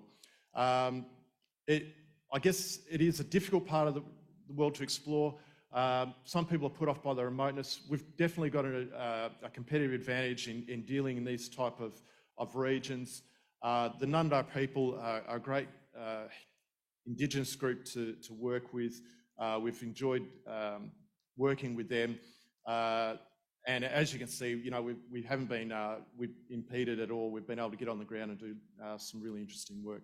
We found an interesting rare earth discovery, which we'll talk about, and there's also some gold kicking around out there as well. But the Nebo Babel sort of lookalike is what we're looking for here. And, you know, as Ed sort of, you know, it's an interesting time in nickel. The announcement by BHP last night about their nickel business is kind of interesting. It doesn't faze me at all. Nebo Babel isn't going away. It was found back in early 2000, so it's been 20 years in the making so far. I think when that mine is built, it'll actually be right down the low end of the cost curve. So I think it'll kind of survive these sort of nickel downturns. And in fact, you know, if we were to digress a little bit, the real way to overcome Indonesian nickel is actually to go and find new deposits. Cheaper, near surface, you know, where you're not looking for nickel at 1,500, 1,800 metres below surface, and then extracting that with new modern technologies. So exploring out the frontiers for nickel and, you know, admittedly polymetallic systems, copper and PGEs is really the way to go.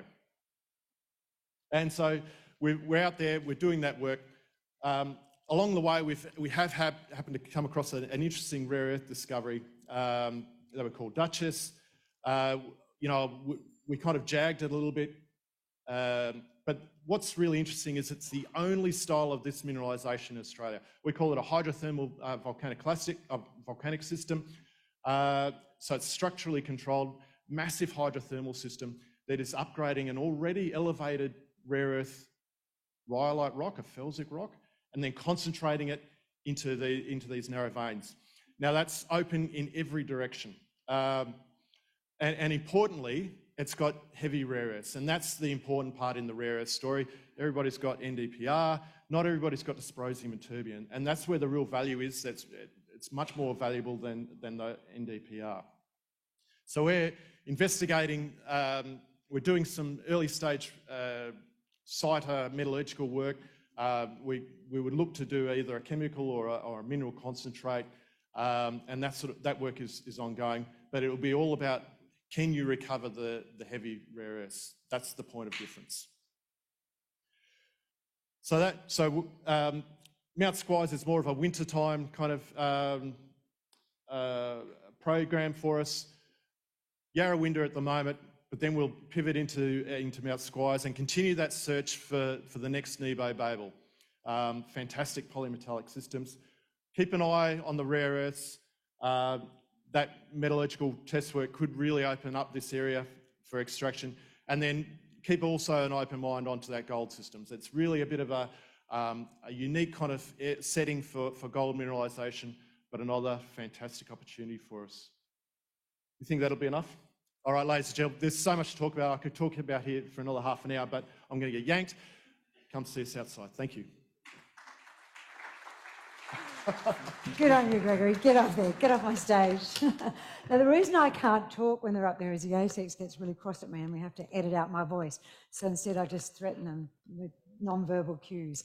All right, now this fellow here, actually, there's a fellow sitting at home today. You'd have on your programs there, and I know we've had to make a few changes over the days, but you would have Rob Watkins down as your presenter. But Rob, you're at home at the moment, aren't you? Sipping on a latte. Because Rob he actually came down with COVID. So instead, for one day only, one appearance only here at Explorers, can you drop the microphone down for me? Yeah, Would that be no right? worries. We have got Exploration Manager Paul Tan. And I know, I have it on good authority, Exploration Manager Paul Tan, that as a rock licker, a serious rock licker, you'd much rather be out there making the next big copper gold discovery for us. So this isn't his preferred place to be, so I've been told to be very kind to him. I'd like you to be as well. Would you please welcome the Exploration Manager Paul Tan to us? Thank you, Christy. Yeah, unfortunately, Rob couldn't make it, but he does send his apologies. I'll be presenting the Carnaby story today and talking about unlocking a significant Australian copper gold discovery. Oops. Here we go. Just some disclaimers. Okay, so a little bit on our corporate overview. So Carnaby has 162 million shares on issue. We have a market cap of 93 million And more importantly, we have a cash available at 18.4 million. So well funded to continue exploration. And as you'll see further in the presentation, definitely a company to look into. Okay, so where are we? So our key project at the moment is Greater Duchess Gold Copper Project. It's located in the Mount Isa Inlier. So that covers 1,921 square kilometres. We also have a couple of projects in WA, one in the Pilbara in the Molina Basin, which is a gold and lithium project, and also on the North Yilgarn margin, the Malmac copper and lithium project. So the Greater Duchess project, it's situated in a Tier 1 base metal district, preparing for a copper-driven revival. So the Greater Duchess Gold Project, it's located in a world-class mineral field. Our tenements are centred around the town of Duchess. So we're located about 70 kilometres from Mount Isa. It was surrounded by numerous mines and processing facilities. Of note, some major deposits such as Mount Isa, Ernest Henry and Selwyn.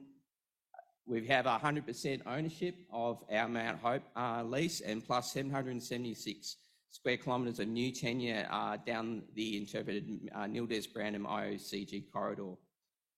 In addition, we have 82.5% ownership in 307 square kilometres of existing tenure, which includes our Nil-Des-Brandam discovery, and have also entered in a farm-in joint venture with Rio Tinto Exploration, looking to search for copper gold mineralisation in the Wimberoo granite at the Devoncourt project. So looking at the Greater Duchess Copper Gold Project, we're in a highly prospective iron oxide copper gold corridor. Within the last 2 years, we've had 3 major discoveries, these being initially Nil-Des-Brandam in late 2021, followed by the Lady Fanny in early 2022, and then finally Mount Hope in late 2022. And more recently, we discovered a brand new lode associated with this deposit called the Chalcas lode, and that was only in March last year. So we have a strong pipeline of new targets that we're looking to get in and explore. And as I've said before, we're well funded to do that exploration. So in October, we put out our interim maiden mineral resource estimate for the Greater Duchess Copper Gold Project. So in total, we have 21 million tonnes at 1.3% copper, 0.2 grams per tonne of gold, and with 1.4% equivalent copper. Right.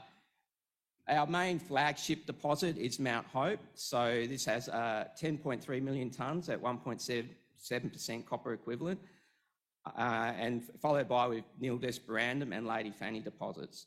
So each one of these deposits are IOCG, different styles, which I'll go into a little bit later. However, all deposits are open at depth and have potential to grow with further drilling. Of particular note is the Mount Hope recent results. So we've had 3 holes drilled outside the resource, and one of those went 87 metres down hole at 2.3% copper and 0.5 grams per tonne of gold. In the Greater Duchess Copper Gold Project, we've in the process of doing a scoping study, and this is progressing quite well at the moment. We're looking at all different avenues of future scenarios, standalone development through to toll treating, using third party as a low cap startup, assessing road and rail options. Of particular note is our open pit and underground studies, which are actually quite advanced at this stage. And we're looking to sort of complete a scoping study in Q1 this year, and this will almost certainly flow into a pre-feasibility study after that. So just a quick slide on metallurgical results. In summary, very, very high recoveries at a coarse grind as well, I might add, with no deleterious elements in the concentrate and a good correlation between copper and gold recoveries. So you can see there Mount Hope between 97.5 to 99.3% recoveries in the fresh ore. So now I'll just talk about Mount Hope quickly. So Mount Hope, it's quite, it still has potential to look for new styles of mineralisation. New bodies of mineralisation.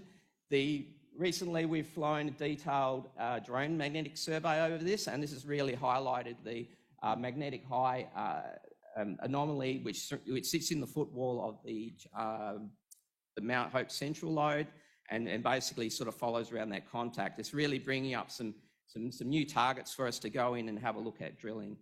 We've also done a fair bit of IP and downhole EM geophysics in the area, and that's actually some of the mineralisation there is proving to be extremely a good method to discover this mineralisation.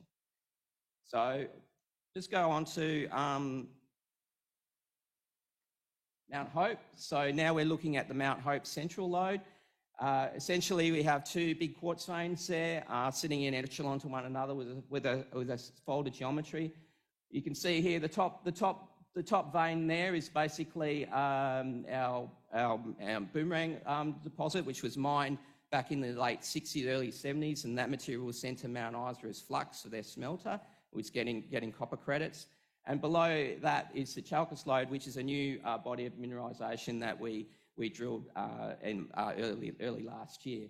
So these deposits are open at depth, and we're continuing to sort of map out the extents of these bodies.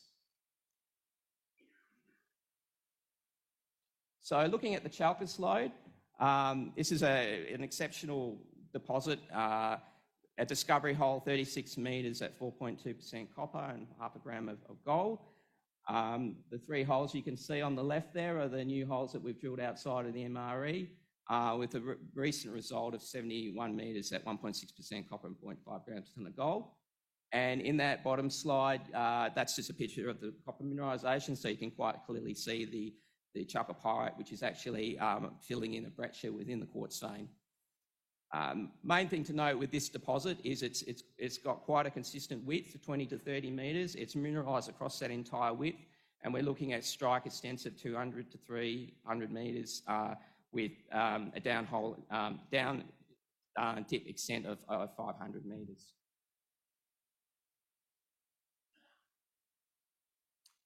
So next, talk about Lady Fanny quickly. So Lady Fanny is on located 10 kilometres to the south of south of Mount Hope, and that's had some early historical mining. We've done some IP to the north of that. You can see the main north plunging high-grade mineralisation. This was basically just discovered by drilling under an old pit, which is just mined to 13 metres. So there's plenty of scope to actually extend that mineralisation down. And we're planning on drilling some of these IP targets that we've identified. Nildesperandum. So Nildesperandum was discovered again using IP. Our discovery hole of 41 metres at 4.1% was actually on the fourth IP line that we put down. We just basically drilled right into the middle of it and hit the high-grade breccia core. So this is open at depth, and we intend to run downhole EM on some of the deeper holes, as it's very pyrrhotite rich. It should light up quite well with the downhole EM. I'll quickly talk about Duchess. So we've just, as part of our MRE, we've done a resource on the Ivanhoe Lode, which is located to the west of the main Duchess deposit. So Duchess had a historical production of 205,000 tonnes at 12.5%. We recently put a hole down under the Central Lode, which sits between the Ivanhoe and the Duchess Lode, and had an intersection there of 10 metres at 3.3% copper and 0.1 grams per tonne of gold. So it's one of the best intersections we've had in Duchess. It's had very minimal drilling there, probably 6 holes across that structure, and we're going to do some more drilling there. We've got a rig about to start in a few weeks. So just talking about Rio Tinto joint venture. So we're basically looking at doing, following up on the work they did. They basically were drilling a magnetic gravity constant high on the Wimburu granite, and have identified brecciation and IOCG alteration and mineralisation. Although today we're still yet to find the high-grade structures which might be feeding that alteration system. Most of the holes there, extremely broad spacing. We're talking about 1K by 300 metre spacing. And we've had a look at the geology and assessed it, and basically have identified some potential structures there which are steep. And given the broad spacing, it's quite highly likely we've actually missed the high-grade mineralisation. So hole 1, which is, let's get the laser pointer. This one here. That one actually hit some mineralisation at the end of the hole, 0.5 metres at 0.14% copper. And we're basically looking at extending all these holes with additional 300 metres with diamond drilling tails. We're going to drill all 7 holes and actually try to cross these structures with angled holes rather than vertical holes to get a better idea. So just a quick one on huge exploration upside at Greater Duchess. We've picked up a 75 kilometre extent of new tenure down the Nil-Desperandum IOCG corridor. And this has been flown with 19,000 line kilometres of aeromag and radiometrics on a 50-metre line spacing. So we've just done a detailed assessment of that for targeting, and we'll be looking at doing some first pass reconnaissance exploration of that southern area. Well, in addition to this, we still have our older tenure, which is our 82.5% JV with Discovex. We're looking to still continue exploring these areas for potential mineralisation. We've demonstrated that by doing our drilling at Mount Hope and at Lady Fanny that there is still mineralisation to be found under these old, particularly discarded old forgotten mining leases. So at WA, just quickly, we look on this slide, we're looking at the Molina Basin in the Pilbara. Our tenements are located to 70 k's to the northeast of the De Grey Hemi deposit. Our style of mineralisation that we've seen at Strelly is quite similar to Hemi. And we're going to do some more drilling at Pardue and at Mount Grant, where we've got EIS funding, and look for some really interesting mag targets underneath cover, which has never been explored before. Just a quick slide on Malmac. So Malmac is on the north margin of the Yilgarn Craton. We've done quite a few field seasons of reconnaissance soil sampling and mapping, have identified some big copper anomalies, and even rock chip PXRF up to 1.2% from outcrop in the field. This is a complete greenfields area. We've also identified a fairly large lithium anomaly. We've got to go down and do some more follow-up work on that to see what might be causing that. But again, another area that we'll be looking at doing some more exploration in.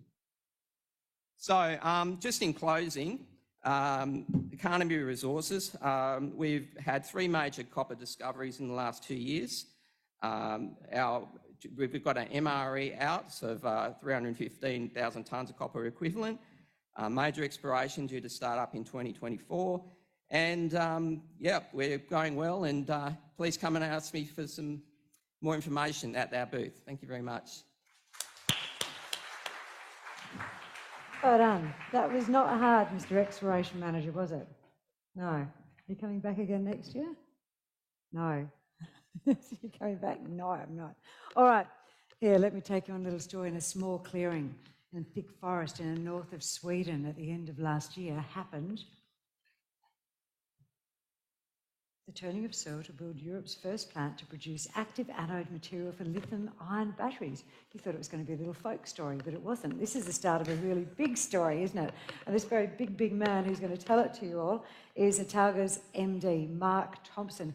He's going to fill us in on what's been happening during 2023 and what that means for you as potential investors in 2024. Please make him very welcome. Thanks, Chrissy. Thanks, everyone, and hello.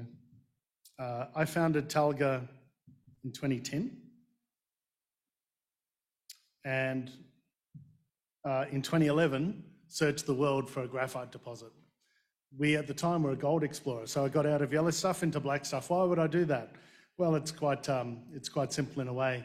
you could see the growth in electric vehicles driving new demand for batteries. Now, this is a mega trend that will continue for a long time. It's early days yet, but the fundamentals of it are true.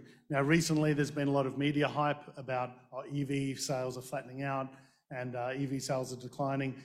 They're still growing, as you can see, a 38% year-on-year growth. The new numbers for January are even higher in most markets. The point is, how many other things in your world today, filled with low GDPs, with recessionary talk, with higher interest rates, what else is growing? There's not a lot that's growing, is there? Everything's bumping along the bottom, so don't worry about EVs being a problem. That's the last of your problems. That green transition is continuing, and it's being supported by government. So why did we choose to go into graphite? Because it's the largest volume part of the battery. It's far and away the largest single mineral in a battery, and the supply chain of it has got real problems. Number one being that it's the dirtiest part of the battery. So the highest amount of emissions, including the assembly of the battery cell itself, comes from graphite. It's not from lithium, it's not from nickel processing, it's not from the production of the battery itself, it's from graphite. So you could sort of see that this is a problem going forward or an area for a lot of improvement. Secondly, it's the most concentrated part of the supply chain in China. So it's the most asymmetric supply chain of all of the parts of the battery. There is far more diversity across other parts. So you've got nearly 99% of natural graphite in a batteries goes through China. Doesn't matter if it's mined in Africa or Australia or Brazil or India, it ends up in China for purification and shaping, and then maybe goes back down to Korea or Japan for coating. So the supply chain's extremely focused there. And so that becomes an issue when, as the Chinese did just last month, or sorry, it's February now, sorry, but in December, they announced new regulations for export permits from China on battery-grade graphite. So what that means is that all the companies have to apply for permits, and you've seen a plus 90% drop in graphite exports from August, September through to December. So the supply chain's extremely weak. So what are we going to do about it? Well, that's why we've got into the graphite fundamentally, and that's why we're building this project. It's the world's greatest graphite deposit, in my opinion. It's in North Sweden, and we've developed a project that takes it from the mining, the processing, all the way through to making the coated anode active material that we sell directly to battery makers. So it's a one-stop shop. So in reality, it's a battery material technology company that happens to own its own mine, not the other way around. It's all powered by hydro and sustainable power. It's some of the cleanest, not only in the world, but it's low cost as well, super low cost. And so that gives you a very clean bill of health. And we've actually already been making anodes for the battery for the last 2 years. So we make the fully coated material in our electric vehicle anode plant here in Sweden. And this gives us the ability to have our people trained up ready for commercial development. So this is no pipe dream, folks. We've already been mining our own material on a trial basis, purifying it and coating it, and it goes out to customers. And this is what you need for the automotive industry. This is not a bulk mineral. It's not a commodity. It's actually a specialised chemical, and it needs qualifying with different groups. They've got to see that you're using equipment like you're going to use in commercial production, and this is needed to qualify the material for offtakes. The resource itself is the highest grade and largest in Europe, and yet we've only scratched the surface on it. It remains a lot larger. We haven't closed it off yet. And importantly, the flake size is all battery size. So this doesn't produce a little bit of stuff good for batteries and industrial minerals on the side. It's 100% anode material. In fact, this deposit provides more anode per tonne of resource than any other we know, and that's the important thing. If you're talking about natural graphite for batteries, you want what goes into electric vehicles, don't you? You don't really care about the industrial market so much unless it makes you a ton of money. The problem is the more you produce, those industrial markets are not growing, so you flatten the price. It's only the battery market that's growing, not the industrials. This deposit is 100% battery material. So we're located in North Sweden, which, as we've said, is a pretty good place to operate. It's combined, it's a mine with a concentrator being built up near Vittangi, and down in Luleå, there's an anode refinery to be built, which is where you do the purification and the coating, and you can ship out on the Baltic if you want. But we've got direct road and rail access into the rest of Europe. So you don't have to ship. We can drive our material within 24 to 48 hours directly into French or German battery makers.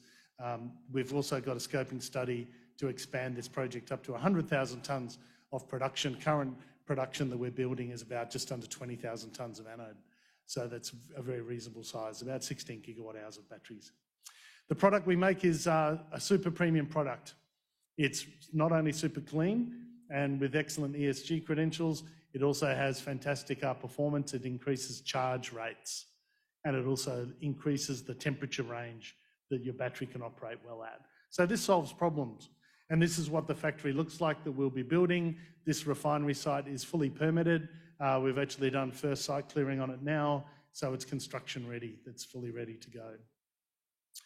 Just to give you an idea of how much cleaner this material is, it's 92% cleaner than the material that's currently in your phone and in your laptop and in your car now. If you have an electric vehicle, you're currently using mostly synthetic graphite made in China. It's an extremely long, dirty supply chain. Never mind the fact that it's fossil fuel. It's coal or oil that's been converted into graphite using vast quantities of energy. It's dirty, and you're driving around literally with half of the volume of your battery in your electric car is made of fossil fuels. Makes sense? Not to us.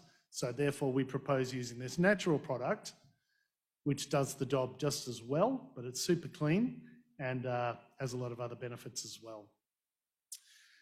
A big driver coming up. So you might say, Mark, love the environment, love the ESG stuff, love the CO2, but frankly, no one seems to be making purchasing decisions on it. It doesn't necessarily matter going forward because they're regulating the heck out of it. Some of you are old enough to remember when engines used to be a lot dirtier than they are now. They introduced tailpipe emissions, and by they, I mean the regulatory groups, first in California and America, and then also in Europe. So the large companies, like for a few years ago, Chrysler and Fiat, they were paying billions of dollars per year in fines to the government or to electric vehicle companies because they couldn't get their fleets to come down to the targeted tailpipe emissions of CO2. Guess what? It's happening in batteries as well. So there's battery passport legislation coming out that goes into effect next year on European manufacturers, and by 28, it actually stipulates the CO2 numbers of their products. So it's underway where they have to get cleaner materials. The point being that it's not just a market-driven, it's not a market-driven for the low CO2 or a new cleaner supply chain. It's not up to you guys who consume vehicles whether you want to choose to pay a bit more for one or not. It's being driven by government. These are the regulatory tailwinds, okay? One of many. So where are we at? How are we going to pay for this? Well, under the DFS a few years ago, the project costs about 550 million with our contingencies in US.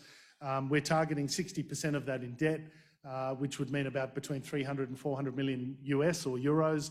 We have finalised that now with a consortium of leading banks led by the European Investment Bank, which is a fantastic partner to have in Europe, super high standards. And the fact that they're financing this project, which includes a mine, is very significant for the way Europe is taking the serious development of its critical raw materials going forward. We're also applying for state aid and grant funding, which you might have seen a lot of groups in the world get, and the balance of it will be equity, for which we're looking at strategic partners. So basically, that's mostly done, is the point. From an execution point of view, we have the permits for the mine are currently under appeal as part of a statutory process. We're waiting for some news any day from the Supreme Court on that in Sweden, which will convert the mining permits, give us the environmental permit, which was already granted, but the appeals against it will hopefully be rejected, and that will trigger a whole bunch of other things from offtakes to the financing to strategic investment will all come along. Worley and ABB and others are partners. We've raised over $30 million is in our environmental bond as well. Is all done. This site you can see in the background is our refinery site. Yes, we work through winter, even though it's rather cold up there in northern Sweden, but that's pretty normal. They're used to building things in all weather up there. The mines run all year round, and so do all the other businesses. So this site is now owned by Talga. It's in the environmental park in Luleå. We are still exploring. Thought we'd better throw a slide in for the RIU, the mighty RIU in the Explorers Conference. We've barely scratched the surface of our graphite deposits. They extend for 60 to nearly 100 kilometres through North Sweden.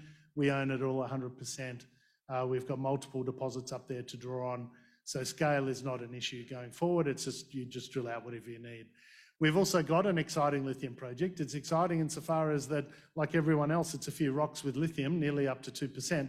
But importantly, we're the first mover up there. So that project is now 270 plus kilometres of scale with 50 kilometres of pegmatites. So it's the simple volume of it is one of the rare hard rock opportunities for lithium in Europe. Europe currently imports all of its lithium. So this is a real opportunity if this can be developed on, again, that fantastic low-cost, clean hydropower and world-class logistics in that area. It represents a great, dare I say it, a great white hope for Europe, pardon the pun on pegmatite rocks being white. And we also have some non-core projects as well. We own our own technology, both in processing and for the products. In fact, most of our work is on the downstream processing. We own all of our processing IP, the equipment we've borrowed from the pharmaceutical industry, food industry. This is new tech stuff. This is how we make it cleaner with higher yields at lower cost. Altogether, we can compete with China on cost, even though we're in Europe. This also provides us new materials and products that can come out into the market. We engage with industry, mostly under NDA, so there's a lot of things we can't talk to recently, an agreement with Polestar working on their net zero project, but we have a vast quantity, over 100 technical partners, from the commercial ones through to institutions, and we're moving into next generation products like silicon anodes, solid state anodes, additives for sodium-ion batteries. So no matter, come up to me at the booth later to have an argument about different battery technologies and what's really going on outside, again, what gets published in the media these days, and I'll straighten you out. But don't listen to just what I say. You just have to realise that we've got products for all of it anyway. So we're fully exposed to the growth. So just to round up, upcoming milestones. The environmental permit mines, or the decision for up on the mine site by the Supreme Court, is keenly awaited by shareholders and us. It is the last stage of the environmental permit process up on the mine. Down at the refinery, that's already all cleared, and we've already done site works down there, and they will continue as much as we can as part of the financing package being finished. So everything's all sort of coming together. The finance, the customers, the project is all coming together based around some of those, waiting on some of those permit decisions. And we also have quite advanced feasibility studies showing how exciting the silicon anode and other project is, so we can extract value elsewhere in the company with these other technologies. So currently Talga shareholders own it 100%, but there is, there's room to build value in parallel projects that, when we announce it, will include financing and partner solutions. And lastly, on the right there, just pointing out some local support. Thierry Breton, the Commissioner of the EU, this is actually a photograph from yesterday, as he was saying in public there, no graphite, no battery. The European Union takes its critical raw material position very seriously. They're very interested in the anode supply chain, and it's nearly 100% reliance on China. Both they and America have had discussions on how to make this better. So Talga is perfectly positioned to solve these issues. So there's a lot of tailwinds for us. So watch this space. Happy to join you at our booth afterwards for a chat. Thanks, Chrissy. Thanks, everyone. Thanks, Mike. Thank you, Mike Thompson. You should bring some of those Swedish chocolates back with you next time, and you could use them to bribe me to get extra time. That's a good idea, isn't it? I like that. All right, IGO taken to the stage to round out session 2. And as they make their way up here, it's 39.8 degrees outside at the moment, team. So there's been a lot of news flow from the company of late. What has remained rock solid is their world-class asset base and their strategic decision to navigate this evolving market landscape.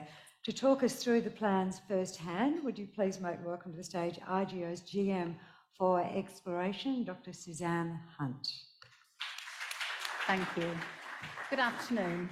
Good afternoon, everyone, and I'm delighted to be here with you today at RIU to present updates from our exploration activities at IGO. I'll start with our cautionary statement and disclaimer information, followed by the competent person statement.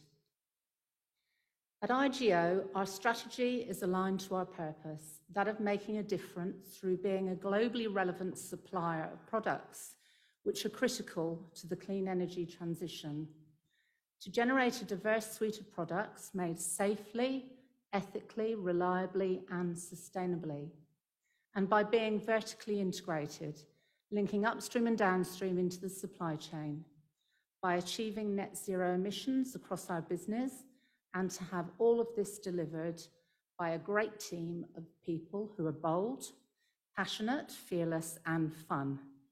We all strive to be smarter, kinder, and more innovative as a team. In terms of our operating assets, as many of you would know, we have Greenbushes, the world's lowest cost and highest grade hard rock lithium mine with a 20+ year mine life, where we also have exceptional brownfields growth opportunities, and Nova, a high quality, low cost nickel production asset with an enduring focus on operational excellence and also sustainability. But today, this presentation is mainly focused on our exploration activities, where hard work continues, which is aimed directly at unlocking new discoveries. Here we have three primary commodity pillars: nickel, focused across WA, the Northern Territory, and SA, on targeting large-scale magmatic and komatiitic sulfides. We're really looking for tier 1, tier 2 targets, as well as exceptional oxides in the Western Gawler. For copper, we are targeting sedimentary hosted systems, but are also keenly looking at IOCG opportunities. For lithium, hard rock spodumene is our focus. In terms of our strategy in exploration, our portfolio, or our advancing pipeline of projects and targets, is developed via a very robust value-based ranking scheme. But without the foundation of very good technical support and good relationships, this portfolio can't be developed and executed. Hence, we have a 5-pillar approach for planning our work, which includes the focus on our people, all our stakeholders, best practice in business execution, advancing technology, and applied research knowledge, all leading to this fully value-based ranking scheme for identification of the programs of work that will maximize value and provide the greatest chance of success. As you would know, we have a large portfolio and excellent target options, so a robust ranking scheme is really critical for prioritization of targets. In addition, we have good working relationships and engage extensively and collaboratively with our many respected joint venture partners. Okay, so through excellence in project ranking and portfolio optimization and management, we have had several developments this year.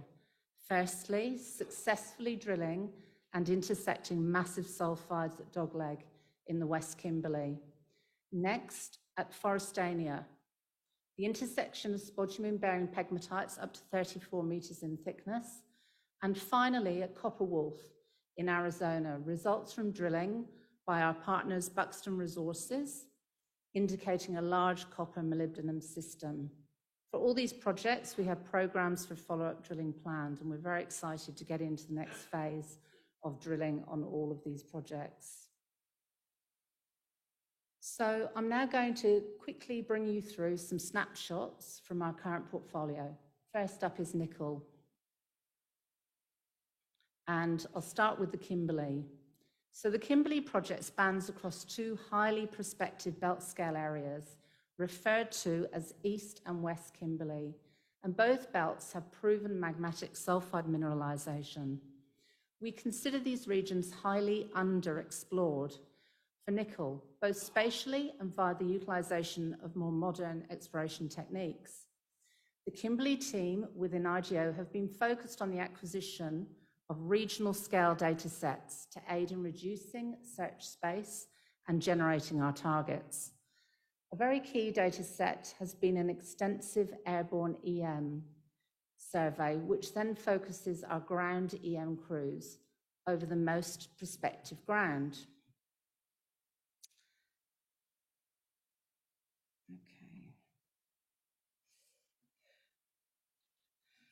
Oh, sorry about that. Okay. We consider, sorry, could you just go down? Sorry about that. Okay, in the West Kimberley, the dog leg area was originally identified as an area of interest based on the interpretation of magnetic data, suggesting it being in an analogous position to the magnetic features that had previously been observed at Merlin. A moving loop EM geophysical survey was undertaken over the magnetic features at Dogleg in 2022. This identified a very large plate, a 12,000 Siemens conductor. On drilling this target, massive sulfides were reported at Dogleg with 6.57 meters of massive, greater than 80% sulfides intersected in the hole, within a 14.7 meter zone of mineralization from 176 meters depth. This sulfide mineralization is hosted in the ruins dolerite, which sits within a similar, very similar zone to that seen at Merlin. A similar package of quartz muscovite bearing metasediments. Further work is planned for this upcoming season to test the extent of these intersections, and we are really looking forward to drilling some additional holes into this target. Okay, so moving on. Also, we're committed in the Albany Fraser to seeking additional ore sources proximal to Nova, and this is directed through both our greenfield and brownfield exploration programs. Known sulfide occurrences spread across this belt, demonstrating that mineralization here is not confined to a specific local geological setting. The spread indicates that the right plumbing exists to provide pathways for nickel-copper bearing magmas. And thus, there's a high probability of more Nova-style deposits undercover. The team is constantly adding to and reinterpreting its pipeline of targets based on learnings from Nova and Sylvanite, and exploration data is helping to unlock these discoveries. Next, let me cover our Forestania project, which includes the Spotted Quoll high tenor nickel sulfide mine and Flying Fox, which recently ceased production after 20 years. A consolidated 900 square kilometre land package forms part of this project, which we consider to be highly prospective, both for resource upside potential, proximal to the mines, and for regional nickel and lithium targets elsewhere. So work at South Iron Cap continues, targeting the main lithium-bearing pegmatite zone. Drilling is designed to infill and increase geological confidence and to extend drilling coverage laterally and to the south of the main zone. Drilling will continue in the coming quarter to better understand geological control and test open positions. So next, moving on to Cosmos, brownfield exploration. So the Cosmos project is located 30 kilometres north of Leinster in one of Australia's premier nickel belts. Exploration here is focused on our brownfield programs. We consider there to be significant exploration upside along strike and at depth, and thus multiple resource extension opportunities are planned for testing. Also, shallow, low-grade targets are being assessed. And finally, for nickel, we have early-stage projects at belt-scale primary acquisition level, the Western Gawler project in SA and the Raptor and Irandina projects in the Northern Territory. Each represent extensive belt-scale holdings, and they are considered highly prospective and underexplored for nickel and copper sulfides. In the Western Gawler, the potential for magmatic-hosted nickel-copper mineralization is known, but recent work at Mystic, which is a nickel oxide, suggests similar anomalies are present nearby, and 15 prospects are under review currently. The magnetic image here is a typical footprint of these oxide anomalies. As for Raptor and Irandina, they're both first mover opportunities. They are under assessment using airborne geophysical data. Recent surveys have identified 12 targets for follow-up ground EM work. And last, Bloodwood has recently been staked by IGO. This is in the Northern Territory and has been based on prior surface samples where heavy mineral anomalism has been detected, and we're very excited about this new ground. Okay, so now I'm going to move on to our copper projects. So first up is the Patterson. The Patterson project is focused on exploring for both sediment-hosted and intrusion-related copper-dominant deposits under relatively shallow cover. Historic exploration in the region was typically shallow, failing to penetrate cover, as I'm sure many of you know, and use primitive methods.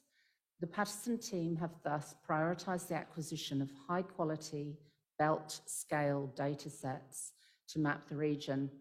This has included MAG, gravity, EM, MT, IP, systematic soil sampling over shallow cover, and targeted air core programs where our cover is deepening. Outcrop mapping over hundreds of square kilometers has focused on sedimentology, sequence strat, and structural geology. And all this has been put together and integrated in generating 4-dimensional geological and structural models at both the belt and camp scale. So we've now moved to the target testing phases. So after building those models, we've got the targets identified, and early drilling has confirmed the accuracy of our models in terms of both the architecture of the basins and also honing in on where copper-bearing fluid flow has occurred. And some of our partners have put out releases on the results so far relating to those intercepts. Our target testing will continue in the coming season. Up next is the Copper Coast in South Australia. This project is an early-stage conceptual belt scale with landholding considered highly prospective for sediment-hosted deposits. Magnetics, gravity, MT, and also hydrogeochemical samples are being taken, as well as crop growth analysis studies underway. And we have now reduced this data, built the 4-dimensional models, and we've identified a number of highly prospective locations. You can see those locations on the map here.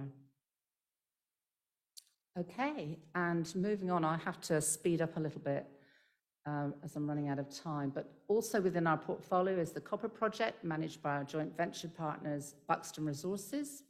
Copper Wolf is a known copper molybdenum porphyry system. Recent assay results from the diamond hole have returned 400 meters at 0.7% copper equivalent from 600 meters depth, including 106 meters at 0.86 copper equivalent from 700 meters depth. We are very excited about this result and looking forward to the next phase of work at Copper Wolf. And of course, last but not least, an introduction to our emerging lithium portfolio. The Greenbushes Regional Project covers ground proximal to Greenbushes Mine, the world's largest operating hard rock lithium mine. The lithium team have scheduled early assessment ground activities to investigate the prospective stratigraphy.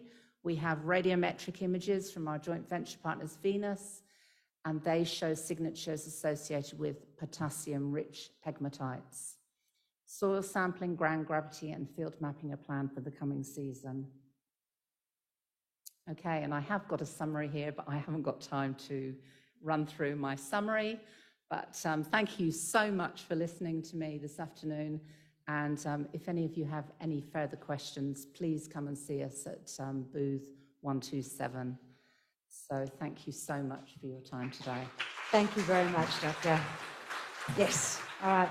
We have got a little break for half an hour or so. I will warn you, the mercury is now hit 40.7 degrees, 40.7 degrees. So if you're at home in your air conditioning, good on you. We're about to leave our very cold auditorium. So just be